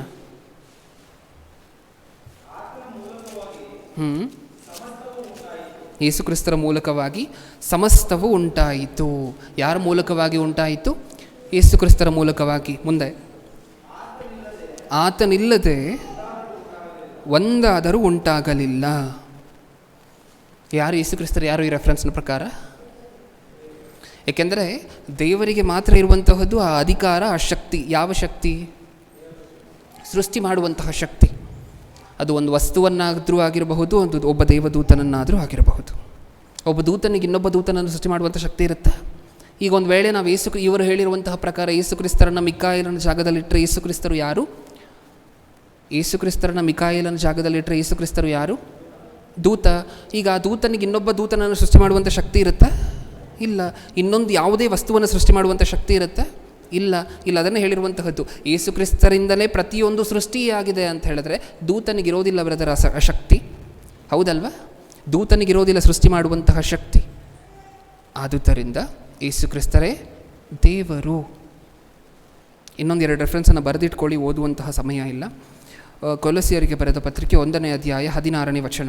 ಕೊಲೊಸ್ಸಿಯರಿಗೆ ಬರೆದ ಪತ್ರಿಕೆ 1ನೇ ಅಧ್ಯಾಯ 16ನೇ ವಚನ. ಇಲ್ಲೂ ಸಹ ಯೇಸು ಕ್ರಿಸ್ತರ ಮೂಲಕವೇ ಸೃಷ್ಟಿ ನಡೆದಿರುವಂತಹದ್ದು. ಓದುವಂಥ ಅವಶ್ಯಕತೆ ಇಲ್ಲ ಪ್ರಿಯರೇ, ಬರೆದಿಟ್ಕೊಳ್ಳಿ. ಇಬ್ರಿಯರಿಗೆ ಬರೆದ ಪತ್ರಿಕೆ 1ನೇ ಅಧ್ಯಾಯ 2ನೇ ವಚನ. ಕೊಲೊಸ್ಸಿ ಪತ್ರಿಕೆ 1:16 ಬರೆದಿಟ್ಕೊಳ್ಳಿ. ಇಬ್ರಿಯರಿಗೆ ಬರೆದ ಪತ್ರಿಕೆ 1:2 ಬರೆದಿಟ್ಕೊಳ್ಳಿ. ಈ ರೆಫರೆನ್ಸ್ಗಳಲ್ಲೆಲ್ಲ ನಮಗೆ ಕಾಣಿಸುವಂತಹದ್ದು ಏನು? ಯೇಸು ಕ್ರಿಸ್ತರ ಮೂಲಕ ಸೃಷ್ಟಿ ಉಂಟಾಗಿರುವಂತಹದ್ದು. ಹಾಗಾದರೆ ಸೃಷ್ಟಿ ಮಾಡುವಂಥ ಶಕ್ತಿ ಇದೆ ಅಂತ ಹೇಳಿದ್ರೆ ಯೇಸು ಕ್ರಿಸ್ತರು ದೂತ ಅಲ್ಲ, ದೇವರು. ಓಕೆ, ಮೊದಲನೇ ಸಿದ್ಧಾಂತಕ್ಕೆ ತೆರೆ ಎಳೆದಿದ್ದೀವಿ. ಇನ್ನು 2ನೇ ಸಿದ್ಧಾಂತಕ್ಕೆ ಹೋಗೋಣ. 2ನೇ ಸಿದ್ಧಾಂತ ಯಾರ ಬಗ್ಗೆ ಆಗಿರಬಹುದು? 1ನೇ ಸಿದ್ಧಾಂತ ಯಾರ ಬಗ್ಗೆ ಆಗಿತ್ತು? ಯೇಸು ಕ್ರಿಸ್ತರ ಬಗ್ಗೆ ಆಗಿತ್ತು. ನಾವು ನಂಬಿರುವಂಥ ಯೇಸು ಕ್ರಿಸ್ತರನ್ನು ಕೆಳಗಡೆ ತೊಗೊಂಬಂದಿಟ್ಟಿದ್ರು, ಮತ್ತೆ ಯೇಸು ಕ್ರಿಸ್ತರನ್ನು ಮೇಲೆ ತೋರಿಸಿದಂತಹ ಪ್ರಯತ್ನನೇ 1ನೇ ಸಿದ್ಧಾಂತವನ್ನು ವಿವರಿಸುವಂಥ ಪ್ರಯತ್ನ. ಈಗ 2ನೇ ಸಿದ್ಧಾಂತದಲ್ಲಿ ಪರಿಶುದ್ಧಾತ್ಮರನ್ನು ಕೆಳಗಡೆ ತೊಗೊಂಬಂದಿಟ್ಟಿದ್ದಾರೆ. ಇಷ್ಟಕ್ಕೂ ಪರಿಶುದ್ಧಾತ್ಮರನ್ನು ಏನಂತಾರೆ ಗೊತ್ತಾ ಇವರು? ಶಕ್ತಿ ಅಂತಾರೆ, ವ್ಯಕ್ತಿ ಅನ್ನೋದಿಲ್ಲ. ವ್ಯಕ್ತಿ ಅಂದರೆ ನಾನು ಮನುಷ್ಯರ ರೂಪದಲ್ಲಿ ದೇಹ ಧರಿಸ್ಕೊಂಡಿರುವಂಥವ್ರ ಬಗ್ಗೆ ಮಾತಾಡ್ತಿಲ್ಲ ಪ್ರಿಯರೇ. ವ್ಯಕ್ತಿ ಅಂದರೆ ತನ್ನದ್ದೇ ಆಗಿರುವಂತಹ ಸೆಪ್ರೇಟ್ ಎಕ್ಸಿಸ್ಟೆನ್ಸ್ ಇದೆ, ತನ್ನದ್ದೇ ಆಗಿರುವಂಥ ಅಸ್ತಿತ್ವ ಇದೆ. ನೀವು ಮದುವೆ ಆಗುವುದಕ್ಕಿಂತ ಮುಂಚೆ ಮಗು ಆಗಿರುತ್ತಾ? ಇಲ್ಲ. ಈಗ ನಿಮ್ಮ ಮಗ ಎಲ್ಲಿದ್ದಾನೆ? ನಿಮ್ಮ ಮಗ ಎಲ್ಲಿರ್ತಾನೆ? ಪ್ರತಿ ತಂದೆಗೂ ಮಕ್ಕಳು ಎಲ್ಲಿರ್ತಾರೆ? ತಮ್ಮೊಳಗಿರ್ತಾರೆ, ಹೌದಾ? ತಮ್ಮೊಳಗಿರ್ತಾರೆ. ಓಕೆ, ಈಗ ಮಗು ಆದ ನಂತರ ಈಗ ಮಗು ಏನಾಯಿತು? ಹೊರಗಡೆ ಬಂತು. ನೀವು ಸೆಪ್ರೇಟು, ನಿಮ್ಮ ಮಗು ಸೆಪ್ರೇಟ್, ಹೌದಾ? ಈಗ ಸೆಪ್ರೇಟ್ ಅಂದರೆ ಏನು ಅಂತ ನಮ್ಗೆ ಅರ್ಥ ಆಯಿತು. ಈಗ ನಿಮ್ಮ ಮಗು ಏನಾದ? ಸೆಪ್ರೇಟಾಗಿ ಒಬ್ಬ ವ್ಯಕ್ತಿ ಆದ ನಿಮ್ಮ ಮಗು. ತನ್ನದ್ದೇ ಆಗಿರುವಂಥ ಎಕ್ಸಿಸ್ಟೆನ್ಸ್ ಇದೆ, ತನ್ನದ್ದೇ ಆಗಿರುವಂಥ ಅಸ್ತಿತ್ವ ಇದೆ ನಿಮ್ಮ ಮಗುವಿಗೆ. ಇದು ನಮ್ಗೆ ಅರ್ಥ ಆದರೆ ಈ ಯೆಹೋವನ ಸಾಕ್ಷಿಗಳು ಅವರು ಕಟ್ಟಿರುವಂತಹ ಕಥೆ ಏನು ಗೊತ್ತಾ? ಪರಿಶುದ್ಧಾತ್ಮ ದೇವರು ಶಕ್ತಿ ಮಾತ್ರ. ಶಕ್ತಿ ಅಂದರೆ ಕರೆಂಟ್ ಇದೆಯಲ್ವಾ? ಆ ಥರ ಶಕ್ತಿ ಮಾತ್ರ. ದೇವರು ಏನು ಹೇಳ್ತಾರೋ ಆ ಶಕ್ತಿ ಮಾಡಿ ಬರುತ್ತೆ ಅಷ್ಟೇ. ತಂದೆಯಾಗಿರುವಂತಹ ದೇವರು ಏನು ಹೇಳ್ತಾರೋ, ಯೆಹೋವನು ಏನು ಹೇಳ್ತಾರೋ ಅದನ್ನು ತನ್ನ ಶಕ್ತಿ ಅಂದರೆ ಯಾರು? ಪರಿಶುದ್ಧಾತ್ಮ ದೇವರು ಅದನ್ನು ಹೋಗಿ ಈಡೇರಿಸಿ ಬರ್ತಾರಷ್ಟೇ. ಪರಿಶುದ್ಧಾತ್ಮ ದೇವರನ್ನು ಹೆಂಗೆ ಕರೀತಾರೆ ಗೊತ್ತಾ? ಹೆಂಗೆ ಕರೀತಾರೆ ಹೇಳಿ? ಹೆಂಗೆ ಕರೀತಾರೆ? ಅದು ಇದು ಅಂತ ಕರೀತಾರೆ. ಅದು ಇದು ಅಂತ ನಾವು ಯಾವುದನ್ನು ಕರಿತೀವಿ? ವಸ್ತುವನ್ನು ಕರಿತೀವಿ. ಇವರು ಯಾವತ್ತೂ ಪರಿಶುದ್ಧಾತ್ಮ ದೇವರನ್ನು ಆತನು ಅಂತ ಹೇಳಿ ಒಪ್ಕೊಳ್ಳೋದಿಲ್ಲ, ಅವರು ಅಂತ ಒಪ್ಕೊಳ್ಳೋದಿಲ್ಲ. ಅದು ಇದು ಅಂತಲೇ ಕರೆಯುವಂತಹದ್ದು. ಈಗಿನ ಕಾಲದಲ್ಲಿ ಎಂಥ ಕಾಲ ಇದು ಅಂತ ಹೇಳಿದ್ರೆ, ಮನೆಯಲ್ಲಿ ಒಂದು ನಾಯಿಯನ್ನು ಸಾಕಿದ್ದಾರೆ ಅಂತ ಅಂದ್ಕೊಳ್ಳಿ. ಆಮೇಲೆ ಮತ್ತೆ ತಪ್ಪಾಗಿ ಅರ್ಥ ಮಾಡ್ಕೋಬಾರ್ದು. ಏನು ಬ್ರದರ್ ಪರಿಶುದ್ಧಾತ್ಮರ ಬಗ್ಗೆ ಮಾತಾಡ್ತಾ ನಾಯಿ ಬಗ್ಗೆ ಮಾತಾಡ್ತಿದ್ದೀರಾ, ಎರಡಕ್ಕೂ ಕಂಪೇರ್ ಮಾಡ್ತಿದ್ದೀರಾ ಅಂತಲ್ಲ. ನಮ್ಗೆ ಅರ್ಥ ಆಗುವಂತೆ ಅದನ್ನು ಹೇಳ್ತಿರುವಂತಹ ಪ್ರಯತ್ನ ಅಷ್ಟೇ. ಈಗಿನ ಕಾಲದಲ್ಲಿ ನಾಯಿಯನ್ನು ಸಾಕಿದ್ದಾರೆ ಅಂತ ಅಂದ್ಕೊಳ್ಳಿ. ನೀವು ಹೋಗಿ ನಿಮ್ಮ ನಾಯಿ ಅಂತ ಒಂದು ಸಾರಿ ಕರೀರಿ, ಇದನ್ನು ತೊಗೊಂಡಿಲ್ಲಿಗೆ ಬಾ ಅಂತ ಅನ್ನಿ ಜಗಳಕ್ಕೆ ಬರ್ತಾರೆ. ಯಾಕೆ? ನಾಯನ್ನು ಅದು ಅಂತ ಅಂದಿದ್ದಕ್ಕೆ ಕೋಪ ಬಂತ? ಹೌದು. ಏನಂತ ಕರಿಬೇಕಂತೆ? ಮತ್ತೆ ಟಾಮಿ ಅಂತನೋ ಪಫಿ ಅಂತನೋ ಕರಿಬೇಕಂತೆ, ಹೌದಾ ಇಲ್ವಾ? ಇದನ್ನು ನಾವು ಕೇಳಿದ್ದೀವ? ನಾಯನ್ನು ಅದು ಅಂತ ಹೇಳಿ ಕರೆಯೋ ಹಂಗಿಲ್ಲ ಈಗಿನ ಕಾಲದಲ್ಲಿ. ಸಾಕಿರುವಂತಹ ನಾಯಿಗಳನ್ನು ಏನಂತ ಕರಿಬೇಕು? ಮೇಲ್ ಡಾಗ್ ಆಗಿದ್ದರೆ ಬಾರೋ ಅಂತ ಕರಿಬೇಕು. ಫೀಮೇಲ್ ಡಾಗ್ ಆಗಿದ್ದರೆ ಅದನ್ನು ಇದೇ ಥರ ನಮ್ಮ ಆಫೀಸಿಗೆ ಬರೋರೇ ತುಂಬ ಜನ ಇದ್ದಾರೆ. ಮೇಲ್ ಡಾಗ್ ಆಗಿದ್ದರೆ ಅವನು ಅಂತ, ಬಾರೋ ಅಂತ, ಇಲ್ಲಾಂದರೆ ಫೀಮೇಲ್ ಡಾಗ್ ಆಗಿದ್ದರೆ ಬಾರೆ ಅಂತ, ಇದೇ ಥರನೇ ನಾಯಿನ ಪ್ರತಿಬೋಧಿಸುವಂತಹದ್ದು. ಅದು ಇದು ಅನ್ನೋದಿಲ್ಲ. ಅದು ಇದು ಅಂತ ಬೇರೆ ಯಾರಾದರೂ ಅಂದರೆ ಕೋಪ ಬರುತ್ತೆ ಇವ್ರಿಗೆ. ಹೌದಾ? ನಾಯನ್ನು ಏನಂತ ಕರಿತಿದ್ದೀವಿ? ಹೌದಾ? ಅವನು, ಇವನು, ಇವಳು ಅಂತ ನಾಯನ್ನೇ ಕರಿತಿದ್ದೀವಿ ಅಂತ ಹೇಳಿದ್ರೆ, ಹೋಗಲಿ, ಪರಿಶುದ್ಧಾತ್ಮ ದೇವರು ಏನು ದ್ರೋಹ ಮಾಡಿದರು ಪ್ರಿಯರೇ? ಇವ್ರಿಗೆ ಏನು ದ್ರೋಹ ಮಾಡಿದರು ಪರಿಶುದ್ಧಾತ್ಮ ದೇವರು? ಭೂಮಿ ಮೇಲೆ ಬಂದು ಎಷ್ಟು ವರ್ಷ ಆಯಿತು ಪರಿಶುದ್ಧಾತ್ಮ ದೇವರು? 2000 ವರ್ಷ ಆಯಿತು. ನಾವು ಮಾಡುವಂಥ ಅನಾಚಾರಗಳನ್ನು, ನಾವು ಮಾಡುವಂತಹ ಕೆಟ್ಟ ಕೆಟ್ಟ ಕೆಲಸಗಳನ್ನು ಎಲ್ಲ ನೋಡಿಕೊಂಡು ನಮ್ಮ ಪಕ್ಕದಲ್ಲೇ ಇದ್ದು, ಇನ್ನೂ ಹೋಗಿಲ್ಲ, ಪರಲೋಕಕ್ಕೆ ಹೋಗಿಲ್ಲ ಪರಿಶುದ್ಧಾತ್ಮ ದೇವರು, ನಮ್ಮ ಮಧ್ಯ ಇದ್ದಾರೆ, ನಮ್ಮ ಜೊತೆಲಿದ್ದಾರೆ, ಮನುಷ್ಯರ ಜೊತೆಲಿದ್ದಾರೆ. ಇವಾಗಲೂ ಯಾರಾದರೂ ಬ್ಯಾಪ್ಟಿಸಮ್ ತೊಗೊಂಡ್ರೆ ಓಡಿ ಬರ್ತಾರೆ, ನಾನು ಬ್ಯಾಪ್ಟಿಸಮ್ ತೊಗೊಂಡಿದ್ಯಲ್ವಾ, ನಿನ್ನ ಜೊತೆ ನಾನು ಇದು ಸಹಾಯ ಮಾಡ್ತೀನಿ ಅಂತ. ಇದು ಪರಿಶುದ್ಧಾತ್ಮರ ಕಾರ್ಯಕ್ರಮ. ಯಾವತ್ತಾದರೂ ಮಾತಾಡೋಣ ಇದ್ರ ಬಗ್ಗೆ. ಇದು ಪರಿಶುದ್ಧಾತ್ಮರ ಕೆಲಸ. ಬಂದು 2000 ವರ್ಷ ಆಯಿತು. ಇನ್ನೂ ಸಹ ನಾವು ತಪ್ಪುಗಳನ್ನು ಮಾಡ್ತಿದ್ರು, ಪಾಪಗಳನ್ನು ಮಾಡ್ತಿದ್ರು. ಇಷ್ಟಕ್ಕೂ ನಾವು ಎಂಥವ್ರು ಅಂದರೆ 5 ನಿಮಿಷ ಪರಿಶುದ್ಧಾತ್ಮ ದೇವರನ್ನು ನಮ್ಮ ಮನಸ್ಸಲ್ಲಿ ಇಟ್ಕೊಂಡಿರ್ತೀವಿ. 5 ನಿಮಿಷ ಆದ ನಂತರ ಪಾಪಕ್ಕೆ ಹೋಗ್ತಿದ್ದೀವಿ ಅಂತ ಹೇಳಿದ ತಕ್ಷಣ ನಮ್ಮ ಮನಸ್ಸಿಂದ ತೆಗೆದು ಬಿಸಾಡ್ತಿದ್ದೀವಿ ಪರಿಶುದ್ಧಾತ್ಮ ದೇವರನ್ನು ಅಂತ ಅದರ ಅರ್ಥ. ಹೌದಾ? ಅರ್ಧ ದಿನ ಭಕ್ತಿಯಲ್ಲಿರ್ತೀವಿ, ಅರ್ಧ ದಿನ ಪಾಪದಲ್ಲಿರ್ತೀವಿ. ಅರ್ಧ ದಿನ ಪರಿಶುದ್ಧಾತ್ಮರ ನಮ್ಮ ಜೊತೆ ಇರಿಸ್ಕೊಂಡಿರ್ತೀವಿ, ಅರ್ಧ ದಿನ ಬೇಡ ಹೋಗು ಅಂತ ಹೇಳಿ ತಳ್ಳಿರ್ತೀವಿ. ಇಂಥವ್ರು ನಾವು.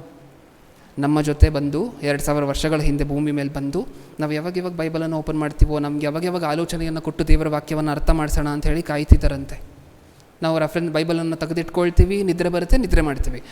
ನಮಗೆ ಅರ್ಥ ಮಾಡಿಸ್ಬೇಕು ಅಂತ ಪರಿಶುದ್ಧಾತ್ಮರು ಓಡಿ ಬರ್ತಾರಂತೆ. ಇದು ಸತ್ಯವೇದ ಓಪನ್ ಮಾಡಿದಾಗ ಈತನು ಸತ್ಯವೇದ ಓದ್ತಿದ್ದಾನೆ, ಈತನಿಗೆ ಅದನ್ನು ಅರ್ಥ ಮಾಡಿಸ್ಬೇಕು ಅಂತ ಓಡಿ ಬರ್ತಾರಂತೆ. ನಾವು ಮುಚ್ಚಿಟ್ಬಿಟ್ಟು ನಿದ್ರೆ ಮಾಡ್ತೀವಿ.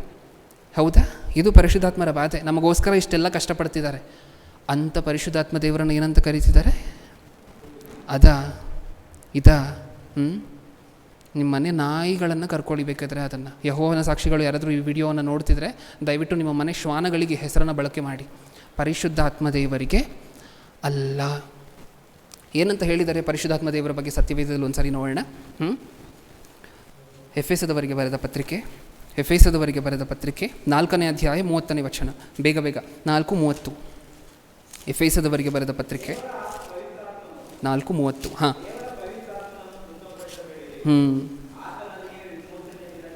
ಆತನಲ್ಲಿ ಏನಂತ ಪ್ರತಿಬೋಧಿಸಿದ್ದಾರೆ ಸತ್ಯವೇದದಲ್ಲಿ ಪರಿಶುದ್ಧಾತ್ಮ ದೇವರನ್ನು? ಆತನು, ಅದು ಅಂತ ಕರೆದಿದ್ದಾರೆ. 2ನೇ ರೆಫರೆನ್ಸ್, ಸೆಕೆಂಡ್ ರೆಫರೆನ್ಸ್, ಯೋಹಾನನು ಬರೆದ ಸುವಾರ್ತೆ 16ನೇ ಅಧ್ಯಾಯ 8ನೇ ವಚನ. ಯೋಹಾನನು ಬರೆದ ಸುವಾರ್ತೆ 16ನೇ ಅಧ್ಯಾಯ 8ನೇ ವಚನ. 16:8. ಆತನು ಬಂದು, ಹೌದಾ? ಆತನು ಬಂದು ಪಾಪ, ನೀತಿ, ನ್ಯಾಯ ತೀರ್ವಿಕೆ ಈ ವಿಷಯಗಳಲ್ಲಿ ಲೋಕಕ್ಕೆ ಅರುಹನ್ನು ಹುಟ್ಟಿಸುವನು. ಪರಿಶುದ್ಧಾತ್ಮ ದೇವರು ಈ ಕೆಲಸದಲ್ಲಿದ್ದಾರೆ. ಯಾವುದು ಸರಿ, ಯಾವುದು ತಪ್ಪು ಅಂತೆಲ್ಲ ಮನುಷ್ಯರಿಗೆ ಹೇಳ್ಕೊಡುವಂಥ ಕೆಲಸದಲ್ಲಿದ್ದಾರೆ. ಅಂಥ ಪರಿಶುದ್ಧಾತ್ಮ ದೇವರನ್ನು ಅದು ಇದು ಅಂತ ಹೇಳಿ, ಬರೀ ಶಕ್ತಿ ಅಂತ ಹೇಳಿ, ಹೌದಾ? ಇಲ್ಲೂ ಸಹ ಏನಂತ ಬಳಕೆ ಮಾಡಿದ್ದಾರೆ? ಆತನು ಅನ್ನುವಂಥ ಪದ ಸಿಗ್ತಾ ನಮಗೆ 8ನೇ ವಚನ ಪ್ರಾರಂಭದಲ್ಲೇ ಇದೆ. ಆತನು ಬಂದು, ಅದು ಬಂದು ಅಂತ ಹೇಳಿ ಕರೆದಿಲ್ಲ. ಆತನು ಬಂದು. 3ನೇ ರೆಫರೆನ್ಸ್, ರೋಮಾಪುರದವರಿಗೆ ಬರೆದ ಪತ್ರಿಕೆ 8ನೇ ಅಧ್ಯಾಯ 26ನೇ ವಚನ. 8:26. ಹಾಗೆ ಪವಿತ್ರಾತ್ಮನೂ ಸಹ ನಮ್ಮ ಶಕ್ತಿಯನ್ನು ನೋಡಿ ಸಹಾಯ ಮಾಡುತ್ತಾನೆ. ಸಹಾಯ ಮಾಡುತ್ತದೆ ಅಂತ ಬರೆಸಿದ್ದಾರೆ, ಮಾಡುತ್ತಾನೆ. ಪರಿಶುದ್ಧಾತ್ಮ ದೇವರಿಗೆ ತನ್ನದೇ ಆಗಿರುವಂಥ ಎಕ್ಸಿಸ್ಟೆನ್ಸ್ ಇದೆ. ತಾನೂ ಸಹ ಶಕ್ತಿ ಮಾತ್ರ ಅಲ್ಲ, ವ್ಯಕ್ತಿನೂ ಸಹ. ವ್ಯಕ್ತಿ ಅಂದರೆ ಶರೀರಕ್ಕೆ ಸಂಬಂಧಪಟ್ಟಂತೆ ಮಾತಾಡ್ತಿಲ್ಲ, ತನ್ನದೇ ಆಗಿರುವಂಥ ಸೆಪ್ರೇಟ್ ಅಸ್ತಿತ್ವ ಇದೆ ಪರಿಶುದ್ಧಾತ್ಮ ದೇವರಿಗೆ. ನಮಗೆ ಸಹಾಯ ಮಾಡಲಿಕ್ಕೆ ಭೂಮಿಯ ಮೇಲೆ ಬಂದಿದ್ದಾರೆ. ನಮಗೆ ಸಹಾಯ ಮಾಡಲಿಕ್ಕೆ ಅವ್ರು ಬಂದರೆ, ಬಂದಂಥವರನ್ನು ಸ್ಟೇಟಸನ್ನೇ ತೊಗೊಂಬಂದು ಇಲ್ಲಿಟ್ಬಿಟ್ರೆ ಹೇಗೆ? ಅದು ಇದು ಅಂತ ಹೇಳಿ ಕರೆದು ಅಪವಾದಿಯ ಪ್ಲ್ಯಾನನ್ನು ಒಂದು ಸಾರಿ ಯೋಚನೆ ಮಾಡಿ ನೋಡಿ. ಯೇಸು ಕ್ರಿಸ್ತರನ್ನು ನಮ್ಮ ಮೂಲ ಸ್ತಂಭವಾಗಿ ಆಧಾರವಾಗಿ ಮಾಡ್ಕೊಂಡಿದ್ದೀವ. ಯೇಸು ಕ್ರಿಸ್ತರ ಮೇಲೆ ಕಲ್ಲೆಳೀತು. ಈಗ ಪರಿಶುದ್ಧಾತ್ಮ ದೇವರು ನಮಗೆ ಸಹಾಯ ಮಾಡ್ತಿದ್ದಾರೆ. ಹೌದು. ಈಗ ಪರಿಶುದ್ಧಾತ್ಮ ದೇವರ ಮೇಲೆ ಕಲ್ಲೆಳೆಯುವಂಥ ಪ್ರಯತ್ನ ನಮ್ಮ ಹೃದಯಗಳಲ್ಲಿ. ಎಂಥ ಅನ್ಯಾಯ. ನಮಗೆ ಅತಿ ಹೆಚ್ಚಾಗಿ ಯಾರಾದರೂ ಈ ಭೂಮಿಯ ಮೇಲೆ ಅನ್ಯಾಯ ಮಾಡ್ತಿದ್ದಾರೆ ಅಂತ ಹೇಳಿದ್ರೆ ಯಾರು? ನಮ್ಮ ಶತ್ರುಗಳ ಅಪವಾದಿ. ನೀವು ನೋಡ್ತಿದ್ದೀರಲ್ವ, ಯೇಸು ಕ್ರಿಸ್ತರ ಬಗ್ಗೆ ಸತ್ಯವೇದದಲ್ಲಿ ಏನಿದೆಯೋ ಅದಕ್ಕೆ ವಿರುದ್ಧವಾಗಿ, ಪರಿಶುದ್ಧಾತ್ಮ ದೇವರ ಬಗ್ಗೆ ಸತ್ಯವೇದದಲ್ಲಿ ಏನಿದೆಯೋ ಅದಕ್ಕೆ ವಿರುದ್ಧವಾಗಿ. ಇಷ್ಟಕ್ಕೂ ಪರಿಶುದ್ಧಾತ್ಮ ದೇವರ ಬಗ್ಗೆ ಹಾಗೆ ಹೀಗೆ ಎಲ್ಲ ಮಾತಾಡುವಂತಹ ಅವಕಾಶ ಇಲ್ಲ ನಮಗೆ. ಏನಂತ ಹೇಳಿದರೆ ಸತ್ಯವೇದದಲ್ಲಿ? ಪರಿಶುದ್ಧಾತ್ಮರ ಬಗ್ಗೆ ಏನು ಬರ್ತಿದ್ದಾರೆ? ನೋಯಿಸಿದ್ರೆ ಏನಾಗುತ್ತಂತೆ? ಪರಿಶುದ್ಧಾತ್ಮರ ದೇವರಿಗೆ ವಿರೋಧವಾಗಿ ಮಾತಾಡಿದ್ರೆ ಏನಾಗುತ್ತಂತೆ? ಇಹಲೋಕದಲ್ಲೂ ಮುಂದೆ ಬರುವಂತಹ ಲೋಕದಲ್ಲೂ ಕ್ಷಮಾಪಣೆ ಇಲ್ಲವೇ ಇಲ್ಲ. ಮನುಷ್ಯ ಕುಮಾರನಿಗೆ ವಿರುದ್ಧವಾಗಿ ಮಾತಾಡಿದ್ರು ಸಿಕ್ಬಿಡುತ್ತೆ ಕ್ಷಮಾಪಣೆ ಒಪ್ಕೊಂಡ್ರೆ. ಪರಿಶುದ್ಧಾತ್ಮ ದೇವರನ್ನು ಇದು ಅದು ಅಂತ ಹೇಳಿ ಕರೆದರೆ, ಪರಿಶುದ್ಧಾತ್ಮ ದೇವರನ್ನು ಪ್ರತಿ ಕ್ರೈಸ್ತವ ಮನಸ್ಸಲ್ಲೂ ಸಹ ಚಿಕ್ಕದಾಗಿ ತೋರಿಸಿದ್ರೆ ಅದೇ ಸಂಬಳ, ನರಕ. ಓಕೆ, ಇದಿಷ್ಟು ಸಹ ಪರಿಶುದ್ಧಾತ್ಮರ ಬಗ್ಗೆ. ಇನ್ನೂ ಸಹ ನಮಗೆ ಪರಿಶುದ್ಧಾತ್ಮರ ಬಗ್ಗೆ ಬೇಕಾದರೆ ಯಾವತ್ತಾದರೂ ಮಾತಾಡೋಣ. ಯೇಸು ಕ್ರಿಸ್ತರೇ ದೇವರಲ್ಲ, ದೇವರು ಯೇಸು ಕ್ರಿಸ್ತರೇ ಅಂತ ಹೇಳಿ ನಿರೂಪಣೆ ಮಾಡುವಂಥ ಒಂದು ಸಬ್ಜೆಕ್ಟ್ ಈಗಾಗಲೇ ಯೂಟ್ಯೂಬಲ್ಲಿದೆ ಅನ್ಸುತ್ತೆ, ದಯವಿಟ್ಟು ನೋಡುವಂಥ ಪ್ರಯತ್ನ ಮಾಡಿ. ಇನ್ನು ಮೂರನೇ ಸಿದ್ಧಾಂತ. ಒಂದನೇ ಸಿದ್ಧಾಂತ ಯೇಸು ಕ್ರಿಸ್ತರ ಬಗ್ಗೆ ಮಾತಾಡಿದ್ವಿ, ಎರಡನೇ ಸಿದ್ಧಾಂತ ಪರಿಶುದ್ಧಾತ್ಮ ದೇವರ ಬಗ್ಗೆ ಮಾತಾಡಿದ್ವಿ. ಮೂರನೇ ಸಿದ್ಧಾಂತ, ಸತ್ತ ನಂತರ ನಿಮ್ಮ ಪಾಪಗಳೆಲ್ಲ ತೊಳೆಯಲ್ಪಡುತ್ತೆ. ನಿಮ್ಮ ಪಾಪಗಳು ಕ್ಯಾರಿ ಫಾರ್ವರ್ಡ್ ಆಗೋದಿಲ್ಲ. ಸತ್ಯವೇದದ ಪ್ರಕಾರ ಏನಿದೆ, ನಾವು ಸತ್ತ ನಂತರ ನಮ್ಮ ಪಾಪಗಳ ಮೇಲೆ ನಾವು ನರಕಕ್ಕೆ ಹೋಗ್ತೀವೋ ಸ್ವರ್ಗಕ್ಕೆ ಹೋಗ್ತೀವೋ ಅನ್ನುವಂತಹದ್ದು ಡಿಸೈಡ್ ಆಗುತ್ತೆ. ಇದು ಸತ್ಯವೇದದಲ್ಲಿರುವಂತಹ ಮಾತು. ಆದರೆ ಇವರ ಪ್ರಕಾರ ನೀವು ಸತ್ತ ತಕ್ಷಣ ನಿಮ್ಮ ಪಾಪಗಳಿಂದ ನಿಮಗೆ ಮುಕ್ತಿ, ನಿಮಗೆ ವಿಮೋಚನೆ ಅನ್ನುವಂತಹದ್ದು ಇಮ್ಮಿಡಿಯೇಟಾಗಿ ಸಿಕ್ಕುತ್ತೆ. ಆ ಪಾಪದ ನಿಮಿತ್ತ, ನೀವು ಬದುಕಿದ್ದಾಗ ಮಾಡಿದಂತಹ ಪಾಪದ ನಿಮಿತ್ತ ಶಿಕ್ಷೆ ಅನುಭವಿಸಬೇಕಾಗಿರುವಂತಹ ಯಾವ ಅನಿವಾರ್ಯತೆ ಇಲ್ಲ. ಇದು ಅವರ ಮೂರನೇ ಸಿದ್ಧಾಂತ. ಇದು ಇನ್ನೆಷ್ಟು ದೊಡ್ಡ ಹಳ್ಳ ಯೋಚನೆ ಮಾಡಿ ನೋಡಿ, ಹೌದಾ? ಒಬ್ಬ ಮನುಷ್ಯನನ್ನು ಕರೆದು, ಅಪ್ಪ ನೋಡು, ನೀನು ಎಷ್ಟು ತಪ್ಪನ್ನಾದರೂ ಬೇಕಾದರೂ ಮಾಡ್ಕೋ ಬದುಕಿರಬೇಕಾದ್ರೆ.